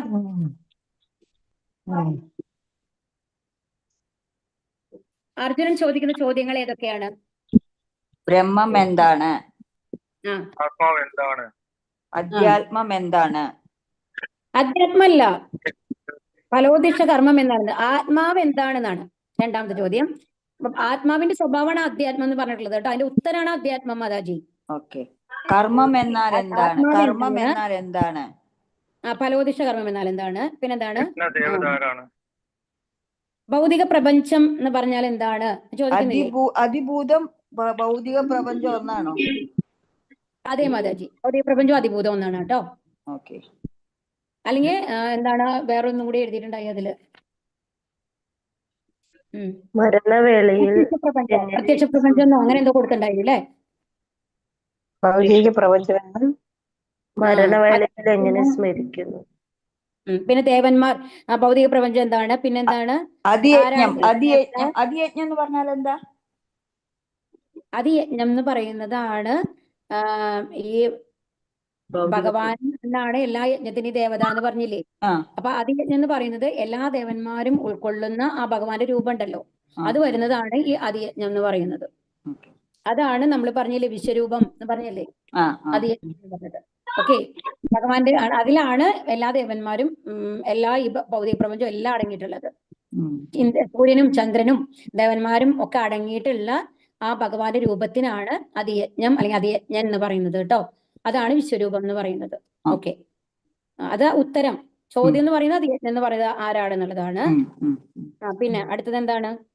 ആരാണ് യജ്ഞദേവത അല്ലേ? മരണവേളയിൽ ചോദ്യത്തിന് ഭഗവാൻ നൽകുന്ന മറുപടി. അതിനുള്ള മറുപടി ഞാൻ രണ്ടാമത്തെ ചോദ്യം മറുപടിയാണ്, പറഞ്ഞോളൂ. അപ്പൊ ആദ്യത്തെ എന്താണ്? അവിനാശിയും അതീന്ദ്രിയനുമായിട്ടുള്ള ആത്മാവാണ് ഭഗവാൻ, അല്ല ബ്രഹ്മം. പിന്നെ ബ്രഹ്മത്തിന്റെ സ്വഭാവത്തിനാണ് അധ്യാത്മം എന്ന് പറയുക. അധ്യാത്മം എന്ന് പറയുന്നത്. ഓക്കെ. ജീവാത്മാക്കളുടെ ഭൗതിക ശരീരത്തിന് വേണ്ടി കാമ്യകർമ്മങ്ങൾ അല്ലെങ്കിൽ ഫലോദിഷ്ട കർമ്മങ്ങൾ എന്ന് പറയുന്നത്. പിന്നെ മാറിക്കൊണ്ടിരിക്കുന്ന ഭൗതിക പ്രകൃതിക്കാണ് എന്ത് പറയുന്നത്? അതിഭൂതം. ഇനി അതിയജ്ഞം എന്ന് പറയുന്നതാണ് എന്തെന്നാ ദേവന്മാരും ആത്മചൈതന്യം. അതാണ് അതിദൈവം. ഇനി യജ്ഞദേവത എന്ന് പറയുന്നത് കൃഷ്ണനാണ്. ഓക്കെ. അപ്പൊ ഇനി എങ്ങനെ ഏത് രൂപത്തിലാണുള്ളത് ഈ ഇത് ഭഗവാൻ? പരമാത്മ രൂപത്തിലാണ് ഭഗവാൻ ഉള്ളത്. ഓക്കെ, അത് ചതുർബാഹു രൂപത്തിലുള്ള ഭഗവാന്റെ വിഷ്ണു രൂപമാണ് കേട്ടോ. ഉം. അത് അറിയാണ്ടിരിക്കണ്ട. ഇനി ശ്ലോകം 8:8 ഭഗവാൻ എന്താണ് പറയുന്നത്? നിരന്തര പരിശ്രമത്തില് മാത്രമേ അന്യവിഷയങ്ങളിൽ പോകാതെ പുരുഷനായി ആര് സ്മരിക്കുന്നുവോ പരമപുരുഷനെ പ്രാപിക്കും. അതായത് മാർഗത്തിൽ നിന്ന് വ്യതിചലിക്കാതെ തുടർച്ചയായിട്ട് ആരാണോ ഭഗവാനെ സ്മരിക്കുന്നത് അയാൾ നിശ്ചയമായും ഭഗവാനെ പ്രാപിക്കും എന്നുള്ളതാണ്. അപ്പൊ എന്താണ് മാർഗത്തിൽ നിന്ന് വ്യതിചലിക്കാൻ പാടില്ല. നമ്മൾക്ക് ഇടയ്ക്കിടയ്ക്ക് മാറ്റങ്ങൾ വരാൻ പാടില്ല. അയ്യോ വേണ്ട വേണ്ടാന്നും തോന്നാൻ പാടില്ല. സ്ഥിരമായിട്ട് ചെയ്യണം. അതുപോലെ തുടർച്ചയായിട്ട് അഹൈതുകി അപ്രതിഹത എന്നാണ് പറയുന്നത്. ഇനി അടുത്തത് പരമപുരുഷനെ എങ്ങനെ ധ്യാനിക്കണം എന്നാണ് ഭഗവാൻ 8-9 ശ്ലോകത്തിലൂടെ പറയുന്നത്. അതാണ് സർവജ്ഞനായിട്ട്. ആദ്യം എന്താണ്? സർവജ്ഞനാണ്. പിന്നെ ആദിപുരുഷനും സർവനിയന്ത്രവും അതെല്ലാം ശ്ലോകത്തിന്റെ വിവർത്തനാണ് കേട്ടോ. അത് എല്ലാം എഴുതണം. ഓക്കെ, ഭൗതിക അനുമാനങ്ങൾക്ക് അതീതനാണ്, അതിന്ത്യരൂപനാണ്, ഭൗതിക പ്രകൃതിക്ക് അതീതനാണ്, ആദിത്യ തേജസ്വിയുമാണ് അല്ലെ. അങ്ങനെയാണ് ഭഗവാൻ. അതുപോലെ ദിവ്യനും ഭൗതിക പ്രകൃതിക്ക് അതീതനുമാണ്. ഇനി ഭൗതിക ലോകം എന്താണെന്നാണ് ഭഗവാൻ 8:15 പറയുന്നത്? ഭക്തിയോഗം കൊണ്ട് എന്നെ പ്രാപിക്കും. ഭൗതിക ലോകം എന്താണെന്നാണ് ഭഗവാൻ പറയുന്നത്? എന്താന്ന് പറയണേ? ഭൗതിക ലോകം അസ്ഥിരവും ദുഃഖപൂർണവും ശാശ്വത ദുഃഖപൂർണവും ദുഃഖാലയമാണ്.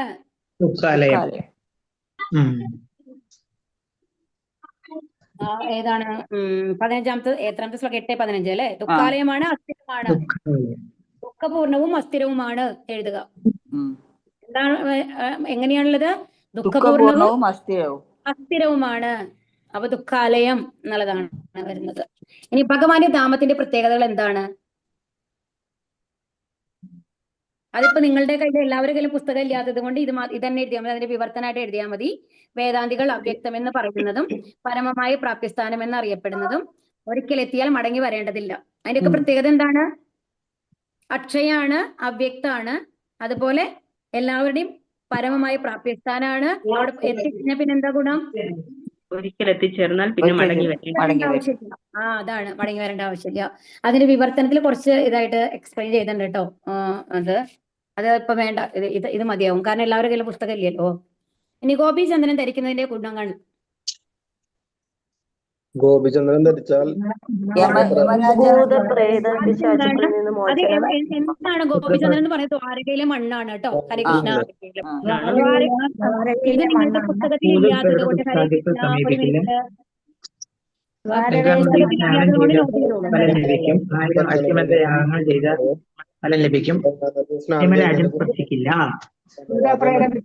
അടുക്കത്തില്ലാതെ കർമ്മബന്ധങ്ങളിൽ നിന്ന് മുക്തി നേടും.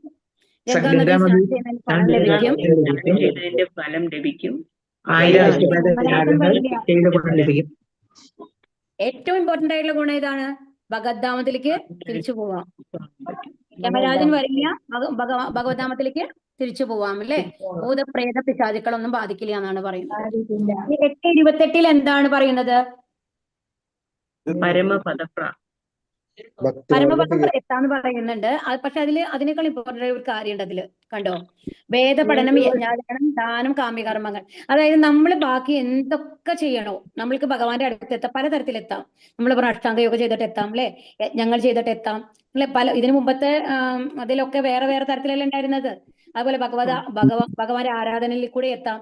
ഇതൊക്കെ കൂടി നമുക്ക് ഭഗവാന്റെ അടുത്ത് എത്താൻ പറ്റും. കുറച്ചും കൂടി ബുദ്ധിമുട്ടാണെന്ന് മാത്രം. പക്ഷെ ഈ ഭക്തിയുടെ സേവനം ചെയ്യുമ്പോൾ ഇതൊക്കെ ചെയ്യണതിന്റെ ഗുണം നമ്മൾക്ക് കിട്ടുന്നതാണ് പറയുന്നത്. ഒരു ദാനം ചെയ്യുന്നതിന്റെ ഗുണം, യജ്ഞങ്ങൾ ചെയ്യുന്നതിന്റെ ഗുണം, എല്ലാ ഗുണങ്ങളും ഏതിൽ കിട്ടും? നമ്മൾക്ക് ഹരേകൃഷ്ണ മന്ത്രം ജപിക്കുന്നതിലൂടെ ഇതൊക്കെ നമ്മൾക്ക് ലഭിക്കുകയാണ്. ഹരേകൃഷ്ണ മന്ത്രം ചെയ്യുന്ന ഒരു യജ്ഞമാണ്. ഓക്കെ, അത് ചെല്ലുമ്പോൾ എന്താ ഉണ്ടാവുന്നത്? നമ്മുടെ മനസ്സ് ശുദ്ധീകരിക്കപ്പെടുന്നു. ഭഗവാൻ പ്രീതിപ്പെടുമ്പോ നമ്മൾക്ക് വേണ്ട കാര്യങ്ങൾ മുഴുവൻ ആരാ ചെയ്യുക? അപ്പോ ഭഗവാൻ സ്വയം ചെയ്യും. അതാണ് മനസ്സിലാവുണ്ടോ പറയണത്? അപ്പൊ അതുകൊണ്ട് നമ്മൾ വേറെ വേറെ ആയിട്ട് നമ്മൾ ചെയ്യേണ്ട കാര്യമില്ല എന്ന് അതാണ് പറയുന്നത്. ഇനി ഈ അധ്യായത്തിന്റെ പേരെന്താണ്? പരമപദപ്രാപ്തി. 7 മുതൽ 12 വരെയുള്ള അധ്യായങ്ങൾ ഏത് യോഗമാണ്? ഭക്തിയോഗം.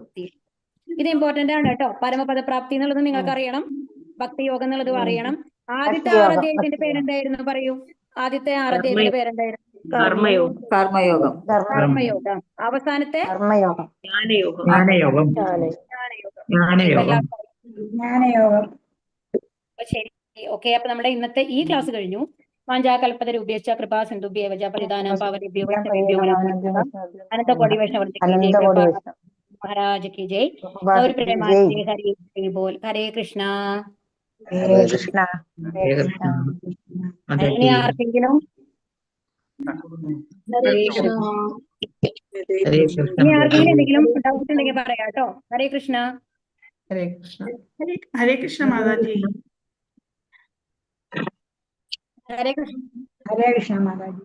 മാതാജി, ഈ ജപമാല ചൊല്ലി നമ്മൾ ഒരു റൗണ്ട് എടുത്തു കഴിഞ്ഞിട്ട് രണ്ടാമത്തെ റൗണ്ടിന് ബാക്കിലോട്ടാണോ ചൊല്ലണ്ടേ? ബാക്കിൽ എന്ന് പറഞ്ഞു കഴിഞ്ഞാൽ ഞാൻ കാണിച്ചു തരാൻ വേണം എന്നുണ്ടെങ്കിൽ, ബാക്കിൽ എന്ന് പറഞ്ഞാൽ നമ്മൾ അങ്ങനെ തന്നെയല്ലേ നമ്മൾ ചൊല്ലുന്നത് സാധാരണ. മേലേക്ക് തന്നെയാണ് ചൊല്ലുന്നത് മാതാജി. ഒരു മിനിറ്റ് കേട്ടോ, ഒരു സെക്കൻഡ് വെയിറ്റ് ചെയ്യുമ്പോൾ ഞാൻ എന്റെ ജപമാല എടുത്തിട്ട് കാണിച്ചു തരാം.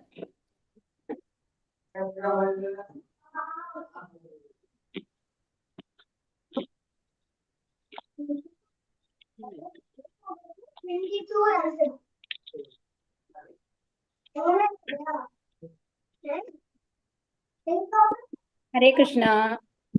കാണാൻ സാധിക്കുന്നുണ്ടോ? ഉണ്ട് മാതാജി. ഇതാണ് നമ്മുടെ മുത്ത് അല്ലെ. ഇതാണ് ഗുരുമുത്ത് അല്ലെങ്കിൽ കൃഷ്ണമുത്ത് എന്ന് പറയുന്നത്.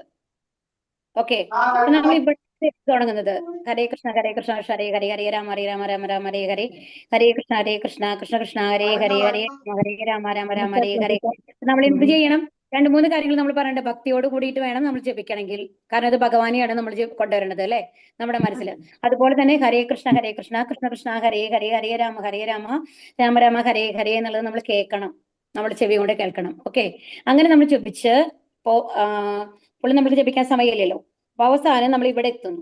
ഹരേ കൃഷ്ണ, ഈ ലാസ്റ്റ് ഹരേ കൃഷ്ണ കൃഷ്ണ കൃഷ്ണ ഹരേ ഹരേ ഹരേ രാമ രാമ രാമ ഹരേ ഹരേ. ഓക്കെ അല്ലേ? അത് കഴിഞ്ഞിട്ട് ഇവിടെ നമ്മളിങ്ങനെ പിടിക്കുന്നു. ജയ ശ്രീ കൃഷ്ണ പ്രഭോ നിത്യാനന്ദ ശ്രീവാസാദി ഗൗരഭക്തവൃന്ദ. അത് കഴിഞ്ഞിട്ട് ഇവിടെ ഹരേ കൃഷ്ണ കൃഷ്ണ കൃഷ്ണ ഹരേ ഹരേ ഹരേ രാമ രാമ രാമ ഹരേ ഹരേ ഹരേ കൃഷ്ണ. മനസ്സിലായോ? മനസ്സിലായില്ലേ? മനസ്സിലായി മാതാജി. അപ്പൊ എവിടെയാണോ അവസാനിക്കണമെന്നുണ്ടെങ്കിൽ അവിടെ നിന്ന് രണ്ടാമത് തുടങ്ങണം. അത്രേ ഉള്ളൂ കേട്ടോ. അപ്പൊ ആരെങ്കിലും ഒരു റൗണ്ടിനേക്കാളും കൂടുതൽ ജപിക്കണവരുണ്ടോ ഇവിടെ? ഞാൻ ജപിക്കുന്നുണ്ട് മാതാജി. അതെയോ? ഞാൻ 5 മാല ജപിക്കുന്നുണ്ട്. ഓക്കെ. അതുപോലെ തന്നെ എന്റെ മക്കള് സ്റ്റാർട്ട് ചെയ്തിട്ടുണ്ട് ജപമാല ചൊല്ലാൻ വേണ്ടിയിട്ട്. അപ്പം അവര് പക്ഷെ ഹരേ രാമ തൊട്ടാണ് തുടങ്ങുന്നത്. അപ്പം ഞാൻ തിരുത്തി പറഞ്ഞു കൊടുക്കണം. തിരുത്തിക്കോളൂ മാതാജി. കാരണം എന്താണെന്നുണ്ടെങ്കിൽ നമ്മൾക്കറിയില്ല. കാരണം ഹരേരാമ എന്ന് പറയുന്നത് അത്രയും ഇതായിട്ടുള്ള മന്ത്രമാണ്. നമ്മൾക്ക് അതിനുള്ള ശുദ്ധി ഉണ്ടോ നമ്മൾക്ക് അറിയില്ലല്ലോ. അപ്പൊ അതുകൊണ്ട് മാതാജി ഹരേ കൃഷ്ണ തൊട്ട് തുടങ്ങാൻ പറയൂ കേട്ടോ അവരോട്. ഓക്കെ. അതുകൊണ്ടാണ് ആ മന്ത്രം അത്രയും ഇതായിട്ടുള്ള മന്ത്രമാണ്. ആ മന്ത്രം തന്നെയാണ് നമുക്ക് ഭഗവാൻ നമ്മുടെ കരുണ കാരണം കൊണ്ട് തിരിച്ചു തന്നിക്കാണ്. നമ്മൾക്ക് അത്രയും ശുദ്ധി ഇല്ലാത്ത കാരണം കൊണ്ട് നമ്മൾക്ക് ഒരു ദോഷം വരരുത് എന്നുള്ളത് കൊണ്ടാണ് അതിനെ തിരിച്ചിട്ടാണ് അത് കേട്ടോ. അപ്പൊ ഭഗവാൻ തന്നെയല്ലേ നമ്മൾക്ക് തന്നിട്ടുള്ളത്. അപ്പൊ നമുക്ക് ഹരേ കൃഷ്ണ ചൊല്ലിക്കോളൂ. ഹരേ കൃഷ്ണ കൃഷ്ണ കൃഷ്ണ ഹരേ ഹരേ എന്ന് മാറ്റി ചൊല്ലിപ്പിച്ചോളൂ. കാരണം നമ്മൾ എപ്പോഴും നമ്മൾ അത്രയും ശുദ്ധമായിട്ടാണ് ചൊല്ലണേ നമുക്ക് പറയാൻ പറ്റില്ലല്ലോ. കാരണം ഒരു മന്ത്രം അതിൻ്റെതായിട്ടുള്ള രീതിയിലല്ല ചൊല്ലണത് എന്നുണ്ടെങ്കിൽ അതിൻ്റെതായിട്ടുള്ള പാപങ്ങൾ നമ്മൾ അനുഭവിക്കണം എന്നാണ്. അപ്പൊ നമ്മൾ നാമം ചൊല്ലണതിന് തന്നെ 10 അപരാധങ്ങൾ പറയും. ഇതില് നമ്മുടെ നാമാപരാധം മറ്റേ 10 അപരാധങ്ങളുണ്ട്. ഓക്കെ, അപ്പൊ അതിൽ തന്നെയുണ്ട്. പക്ഷെ എന്നാലും എന്താണ് ഭഗവാൻ പറയുന്നതെന്നുണ്ടെങ്കിൽ ഇപ്പോ നമ്മൾക്ക് അറിഞ്ഞിട്ടായാലും അറിഞ്ഞില്ലെങ്കിലും നമ്മൾ സമർപ്പിച്ച് ഭഗവാനോട് ചെയ്യുമ്പോൾ ഇപ്പൊ നമ്മളിപ്പോ ചെല്ലുന്നതൊക്കെ നാമ അപരാധം എന്നാണ് പറയുക. 3 തരത്തിലുണ്ട് അത്. നാമ അപരാധം, നാമാഭാസം, പിന്നെ ശുദ്ധനാമം എന്നുള്ളത്. അപ്പൊ ഇപ്പൊ നമ്മളൊക്കെ ചൊല്ലുമ്പോൾ എന്തായാലും നമ്മുടെ മനസ്സിലൊക്കെ വേറെ ചിന്തകൾ വരും. എപ്പോഴും ഭഗവാനെ തന്നെ ആലോചിച്ചു എന്ന് പറയാൻ പറ്റില്ല. അപ്പൊ അതുകൊണ്ട് തന്നെ നാമ അപരാധ അവസ്ഥയിലാണ്. പക്ഷെ നമ്മള് ഇപ്പൊ ഒരു ഡോക്ടർ നമ്മൾക്ക് ഒരു മരുന്ന് പ്രിസ്ക്രൈബ് ചെയ്ത് തന്നു എന്ന് വിചാരിച്ചോളൂ. അത് വന്നു കഴിഞ്ഞിട്ട് നമ്മൾ അത് നല്ലതാണോ ചീത്തയാണോ എന്നുള്ളത് അല്ലെങ്കിലും ആ ഡോക്ടർ പറയുന്നതിനനുസരിച്ച് നമ്മൾ കഴിച്ചു കഴിഞ്ഞാൽ അതിന് ഫലം ഉണ്ടാവും അല്ലേ? ഉണ്ടാവില്ലേ? ഉണ്ടാവും. അതുപോലെ തന്നെയാണിത്. അപ്പൊ നമ്മളുടെ എന്താ പറയാ, ഭഗവാനെ വിളിക്കുന്നതിന് എന്തായാലും പക്ഷെ നമ്മളത് എന്നാ ചിട്ടയോട് കൂടിയിട്ട് ചെയ്താലോ. അപ്പൊ നമ്മൾ രാവിലെ എന്താണ് ഭക്ഷണത്തിന് മുമ്പ് ഇത്ര സമയത്തിന് മുമ്പ് ഒരു മരുന്ന് കഴിക്കണം, അതിനുശേഷം ഇതേമാതിരി മരുന്ന് കഴിക്കണം എന്നൊക്കെ പറഞ്ഞിട്ട് നമ്മൾക്കൊരു ഇൻസ്ട്രക്ഷൻസ് ഒക്കെ തന്നിട്ടുണ്ട്. നമുക്ക് കറക്റ്റ് ആയിട്ട് അത് ഫോളോ ചെയ്യാൻ പറ്റാറില്ല എന്ന് വിചാരിച്ചോളൂ. അതുപോലെ 6 മണിക്ക് കഴിക്കണം എന്ന് പറഞ്ഞാൽ ചിലപ്പോൾ 6:30 കഴിക്കണമെങ്കിൽ 7 മണിയാവും കഴിക്കണമെങ്കിൽ ആ മരുന്നിന് ഫലം ഉണ്ടാവും. പക്ഷെ എന്താണെന്നുണ്ടെങ്കിൽ കറക്റ്റ് ആയിട്ട് നമ്മൾ ഈ 6 മണിക്ക് എന്ന് പറഞ്ഞാൽ 6 മണിക്ക് ചെയ്യുകയാണെന്നുണ്ടെങ്കിൽ അതിന്റെ ഫലം എളുപ്പത്തിൽ നമുക്ക് ലഭിക്കും. അത്രയേ ഉള്ളൂ വ്യത്യാസം. അപ്പൊ നമ്മൾക്ക് കുറച്ചും കൂടി കാലം എടുക്കുമായിരിക്കും ആ ഒരു ലെവലിലെ ഭാവ സ്റ്റേജോ ഭഗവാനെ മനസ്സിൽ കാണുന്ന ലെവലിലേക്ക് എത്താനായിട്ട്. അത്രേ വ്യത്യാസം വരുള്ളൂ. അപ്പൊ അതുകൊണ്ട് ഏത് രീതിയിലാണെങ്കിലും നമ്മൾ ജപിക്കുക. അതുപോലെ ഹരേകൃഷ്ണ എന്ന് ചൊല്ലുന്നതാണ് നല്ലതെന്നാണ്. കാരണം ഈ മന്ത്രങ്ങൾ ചൊല്ലാനായിട്ട് അതിന് അവർ പറയുന്ന കാരണം കൊണ്ട്, കാരണം അത്രയും ശുദ്ധിയോട് കൂടിയിട്ട് ജപിക്കണം എന്നൊക്കെ പറയുമ്പോൾ നമ്മൾ പൂണൂലൊക്കെ ഇട്ട് കഴിഞ്ഞതിന് ശേഷമല്ലേ ബ്രാഹ്മണ കുട്ടികളൊക്കെ ശരിക്കും ആ മന്ത്രങ്ങളൊക്കെ അവരെ കൊണ്ട് ഉച്ചരിപ്പിക്കുക കറക്റ്റായിട്ട്. അത് എന്തിനാണെന്നുണ്ടെങ്കിൽ ആ ഒരു എന്താ പറയുക ശുദ്ധീകരണം നടക്കണം എന്നുള്ളതാണ്. നമ്മൾക്ക് അങ്ങനത്തെ ശുദ്ധീകരണം ഒന്നും നടന്നിട്ടില്ലല്ലോ, നമ്മൾ ജപിക്കണതല്ലേ അത് ഏത് സമയത്ത് വേണമെങ്കിലും. അതുകൊണ്ടാണ് ഹരേ കൃഷ്ണ എന്ന് ജപിക്കണം എന്ന് പറയുന്നത് കേട്ടോ. ഹരേ കൃഷ്ണ. ഇനി വേറെ എന്തെങ്കിലും ആർക്കെങ്കിലും ചോദിക്കാനുണ്ടോ? ക്ലാസ്സിനെ പറ്റിയിട്ട് എന്തെങ്കിലും നിങ്ങൾക്ക് പോരായ്മകൾ ഉണ്ടെങ്കിൽ എന്തെങ്കിലുമൊക്കെ ഉണ്ടെങ്കിൽ പറയാം കേട്ടോ. മനസ്സിലാവുന്നില്ല ഹരേ കൃഷ്ണ മാതാജി, നമ്മള് വീട്ടില് പറഞ്ഞോളൂ. ഒരു കൃഷ്ണ വിഗ്രഹം വെക്കണം. അപ്പൊ അത് നമ്മൾ പൂജ ചെയ്യുന്ന സ്ഥലത്ത് വെക്കണം എന്നുണ്ടെങ്കിൽ നമ്മള് ലോഹത്തിന്റെ വെക്കാൻ പാടില്ല എന്ന് പറയുന്നുണ്ടല്ലോ. അങ്ങനെയൊന്നുമില്ല മാതാജി, ആ. വെക്കുകയൊക്കെ ചെയ്യാം. അങ്ങനെ നിർബന്ധങ്ങളൊന്നുമില്ല. നമ്മുടെ മനസ്സിന്റെ ഇതാണ്. ലോകത്തിന് കഴിഞ്ഞ ഒരുപാട് വലിപ്പമുള്ളത് വെക്കാൻ പാടില്ല എന്ന് പറയും.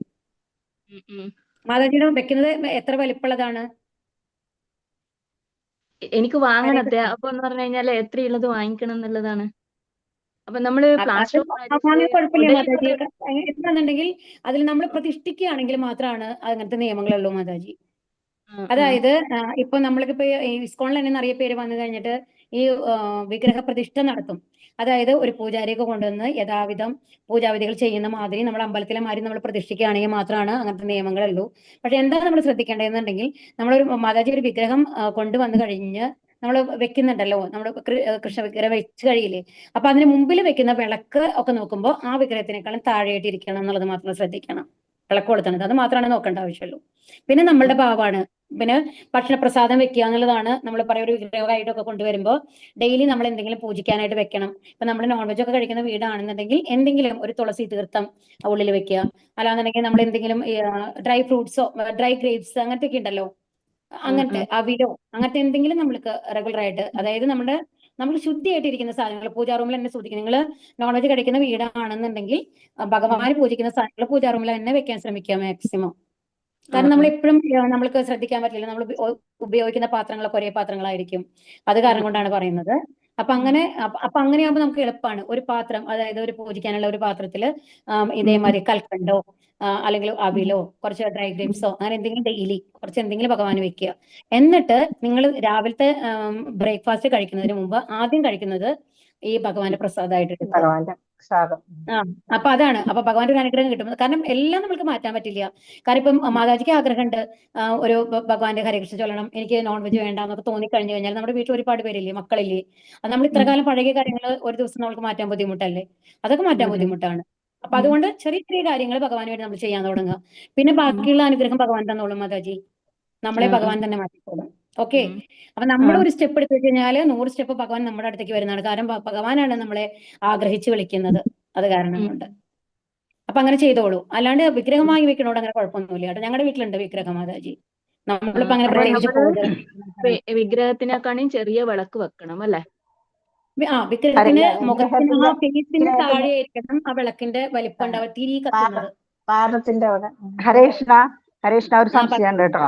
അതായത് ദിവസവും കൃഷ്ണന്റെ അമ്പലത്തിൽ പോയി തീർത്ഥം കഴിക്കുന്ന ആൾക്കാർക്ക് ഇതൊക്കെ ചെയ്യണമെന്നുണ്ടോ? തീർത്ഥം എന്തായാലും നമ്മുടെ വീടല്ലേ മാതാജി. നമുക്ക് എപ്പോഴും ഭഗവാൻ അമ്പലത്തിൽ മതിയോ മാതാജിക്ക് വീട്ടിൽ വേണോ? അത് നമ്മുടെ മനസ്സിന്റെ ഉള്ളിൽ ഭഗവാൻ ഉണ്ടായിക്കോട്ടെ മാതാജി, അത് കറക്റ്റാണ് പറയുന്നത്. പക്ഷേ നമ്മളുടെ സ്മരണ എന്ന് പറയുന്നത് ആ ഭഗവാനെ നമ്മൾ എപ്പോഴും കാണാനായിട്ട് സാധിക്കുന്നുണ്ടോ? നമ്മള് അങ്ങനെയാണെങ്കിൽ നമ്മൾ വീട്ടില് വിഗ്രഹങ്ങളും വേണ്ട പൂജാറും വേണ്ട, നമ്മൾ വിളക്ക് കൊളുത്തണ്ടല്ലോ. എന്തിനാ നമ്മൾ വിളക്ക് കൊളുത്തുന്നത് വീട്ടില്? അതെന്താന്നറിയോ? കാരണം മാതാജി ഞാൻ പറയാൻ കാരണം എന്താ വെച്ചാ എന്റെ വീട്ടില് പൂജാമുറി ഇല്ലേ. അത് കുഴപ്പമില്ല മാതാജി. അതുകൊണ്ട് എന്താ, എവിടെയെങ്കിലും ഒരു കൃഷ്ണന്റെ എന്തെങ്കിലും വെക്കാലോ. അത് മതിയല്ലേ? അങ്ങനെ ചെയ്താൽ മതിയല്ലേ? ഭഗവാൻ എവിടെയെങ്കിലും ഒന്ന് വെച്ചോളൂ. അതൊരു ഫോട്ടോ, ചെറിയൊരു ഫോട്ടോ എങ്കിലും ഭഗവാൻ വെക്കൂ. എന്നിട്ട് ഒരു വിളക്കിന്റെ അതുണ്ട്. മുമ്പിൽ വെക്കൂ. വിഗ്രഹങ്ങളൊക്കെ ഇരിക്കുന്നുണ്ട്, പക്ഷെ പൂജാമുറിയായിട്ട് ചെയ്തിട്ടില്ല. എന്ന് വെച്ചാൽ എനിക്ക് പേടിയാണ്. കാരണം വെച്ചാൽ അതാ അതിന്റെ വെച്ചിട്ട് പക്ഷേ ഇപ്പൊ മാതാജി ഇപ്പൊ പറയണം, ഇപ്പൊ ഒരു 4 ദിവസം ആ സമയത്തൊക്കെ നിങ്ങൾ ആ വിഗ്രഹത്തിന്റെ അടുത്തൊന്നും പോയി ഇരിക്കില്ലല്ലോ, തൊടില്ലല്ലോ, ഇല്ല ഇല്ല ഇല്ല ഇല്ല ഇല്ല ഇല്ലല്ലോ. ആ ഇല്ല രീതിയിൽ ഇല്ല നോക്കിയാൽ അടുത്ത് മതിയോ. കൂടെ വരെ പോവില്ല, ആ ഭാഗത്തൂടെ പോവില്ല. ആവശ്യമുള്ളൂ മാതാജി. ആ. അത്രയും ആവശ്യമുള്ളൂ മാതാജി. എന്തായാലും ഒരു തുളസി അതല്ലേ. വെള്ളമെങ്കിലും വെക്കും മാതാജി ഡെയിലി. അതല്ലേ. ഒരു അത് വെക്കുന്നുണ്ട്. തുളസി ഇട്ടിട്ട് ഒരു വെള്ളം. അതാ പറഞ്ഞത്, തുളസി വെള്ളമെങ്കിലും വെക്കും. തുളസി വെള്ളം അത് വെക്കുന്നുണ്ട്. ഒരു നല്ല ദിവസമാണെന്നുണ്ടെങ്കിൽ ഒരു പഴം എന്തെങ്കിലും വെക്കാം. പഴത്തിനൊന്നും അശുദ്ധി ഒന്നുമില്ലല്ലോ നമ്മൾക്ക്. അതുപോലെ വ്യാഴാഴ്ച ഉപവാസം അതൊക്കെ എടുക്കുന്നുണ്ട് എല്ലാ വ്യാഴാഴ്ചയും. അതെയല്ലേ. അപ്പൊ അങ്ങനെ ചെയ്തോളൂ മാതാജി. അതെ, എന്തായാലും ഭഗവാൻ എത്രത്തോളം നമ്മൾ എന്തെങ്കിലും ചെയ്യണോ ഭഗവാൻ ഇഷ്ടമാണ്. ഭഗവാൻ അതുപോലെ തന്നെ നമ്മൾ പറയും, നമ്മൾക്ക് പൂജകൾ നമ്മൾ ചെയ്യുന്നില്ല, നമ്മൾ പുഷ്പാഞ്ജലി ചെയ്യുന്നുണ്ട് ഇതിലൊക്കെ അമ്പലത്തിലൊക്കെ, പിന്നെ എന്തിനാ നമ്മൾ ഇത്രതായിട്ട് ചെയ്യണമെന്ന് ചോദിക്കും. പക്ഷെ നമ്മൾ അല്ല, ഞാൻ അതല്ല പറയുന്നത്, ഉദാഹരണത്തിന് പറയണതാണ്. അപ്പൊ നമ്മൾ എപ്പോഴും നമ്മൾക്ക് എന്തെങ്കിലും ഒരു കഷ്ടം വരുമ്പോൾ നമ്മൾ എന്താ ചെയ്യുക? അല്ല, ഒരു പിറന്നാളാണെന്നുണ്ടെങ്കിൽ അമ്പലത്തിൽ പോയി കഴിഞ്ഞിട്ട് നമ്മൾ അമ്പലത്തിൽ തൊഴുമ്പോൾ അവിടുത്തെ പൂജ ചെയ്യുന്ന ആളോട് പറയും, നമ്മുടെ നാളും പേരൊക്കെ പറഞ്ഞിട്ട് ഒരു പുഷ്പാഞ്ജലി ചെയ്യും, അല്ലെ? നമ്മൾ സാധാരണ ചെയ്യാറുള്ള കാര്യങ്ങളാണ്.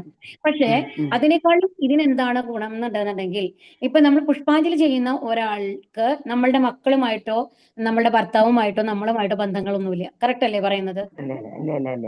അപ്പൊ അവരുടെ പാവം എന്ന് പറയുന്നത് നമ്മുടെ പാവമായിരിക്കില്ല നമ്മൾ ചെയ്യുമ്പോൾ. ഇപ്പൊ മാതാജി ഇവിടെ നിന്ന് കഴിഞ്ഞിട്ട് നമ്മൾ ഒരു പൂവ് ഭഗവാൻ ഇട്ട് കഴിഞ്ഞിട്ട് പ്രാർത്ഥിക്കണം, എന്റെ മോൻ നന്നാവണമെന്ന് പ്രാർത്ഥിക്കുമ്പോൾ മാതാജിയുടെ ഉള്ളിൽ മുഴുവൻ ആ സ്നേഹമാണ്, അല്ലേ ഉണ്ടാവുന്നത്? അപ്പൊ അതുകൊണ്ട് ഭഗവാൻ അതാണ് നമ്മളിൽ നിന്ന് പ്രതീക്ഷിക്കുന്നത്. നിങ്ങൾ സ്വയമായിട്ട് എനിക്ക് എന്തെങ്കിലും ചെയ്യൂ, എന്നെ പ്രാർത്ഥിക്കും. കാരണം നിങ്ങൾ എല്ലാവരും ഭഗവാന്റെ അംശങ്ങളാണ്, പല രീതിയിലാണ് നമ്മൾ ഉള്ളതെന്ന് മാത്രമേ ഉള്ളൂ. അപ്പൊ അതുകൊണ്ട് നമ്മുടെ വീട്ടിലെ പൂജാറൂമിലോ അല്ലെങ്കിൽ നമ്മുടെ വീട്ടിൽ വെച്ചിരിക്കുന്ന ഒരു വിഗ്രഹത്തിനോ നമ്മൾ പൂജ ചെയ്യേ ഒരു പൂവ് ഇടുക ചെയ്യുമ്പോൾ നമുക്ക് ഓവറായിട്ട് നമ്മൾ ശുദ്ധാണോ അശുദ്ധാണോ നോക്കേണ്ട കാര്യമില്ല. അമ്പലത്തിലെ ചിട്ടകൾ നമ്മൾ പാലിക്കേണ്ട ആവശ്യമില്ല എന്നർത്ഥം. ഒരു സംശയം കൂടി ഉണ്ട് എനിക്ക്. പൊതുവെ എതിർദിശയിലുള്ളവരെ കാണുമ്പോ അതൊരു ഭഗവാനാണോ എന്നൊരു ഉള്ളിൽ ഇങ്ങനെ ശങ്ക തോന്നണു. അവരിലൊക്കെ ഭഗവാനെ കാണുക. എനിക്ക് തോന്നുന്നു, എനിക്ക് എന്തോ മാനസികമായിട്ട് എനിക്ക് അവരൊക്കെ ഭഗവാനായിട്ട് എനിക്ക് തോന്നണേ.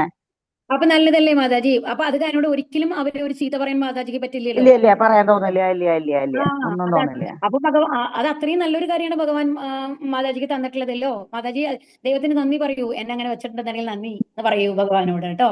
തീർച്ചയായിട്ടുണ്ട്, എന്നും ഭഗവാനോട് നന്ദിയുണ്ട്.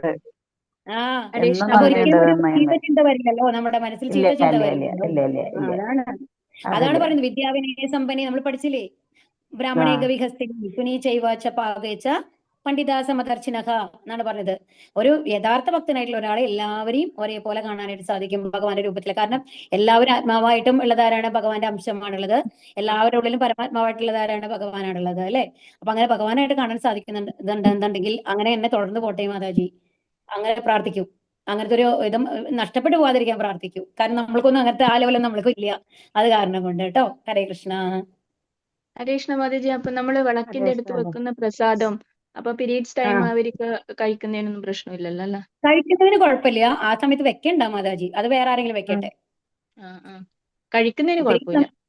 കഴിക്കുന്നതിന് കുഴപ്പമില്ല മാതാജി, അത് ഭഗവാന്റെ പ്രസാദല്ലേ. ഭഗവാന്റെ പ്രസാദം എപ്പോഴും നമുക്ക് കഴിക്കാൻ. ഭഗവാന്റെ പ്രസാദം നമുക്ക് കിട്ടിക്കഴിഞ്ഞു കഴിഞ്ഞാൽ സമയവും കാലവും ഒന്നും നോക്കണ്ട, പല്ലും കൂടി തേച്ചിട്ടില്ലെങ്കിൽ കഴിക്കാം എന്നാണ് ചൈതന്യ മഹാപ്രഭു പറയണത് ചൈതന്യ ചരിതാമൃതത്തില്.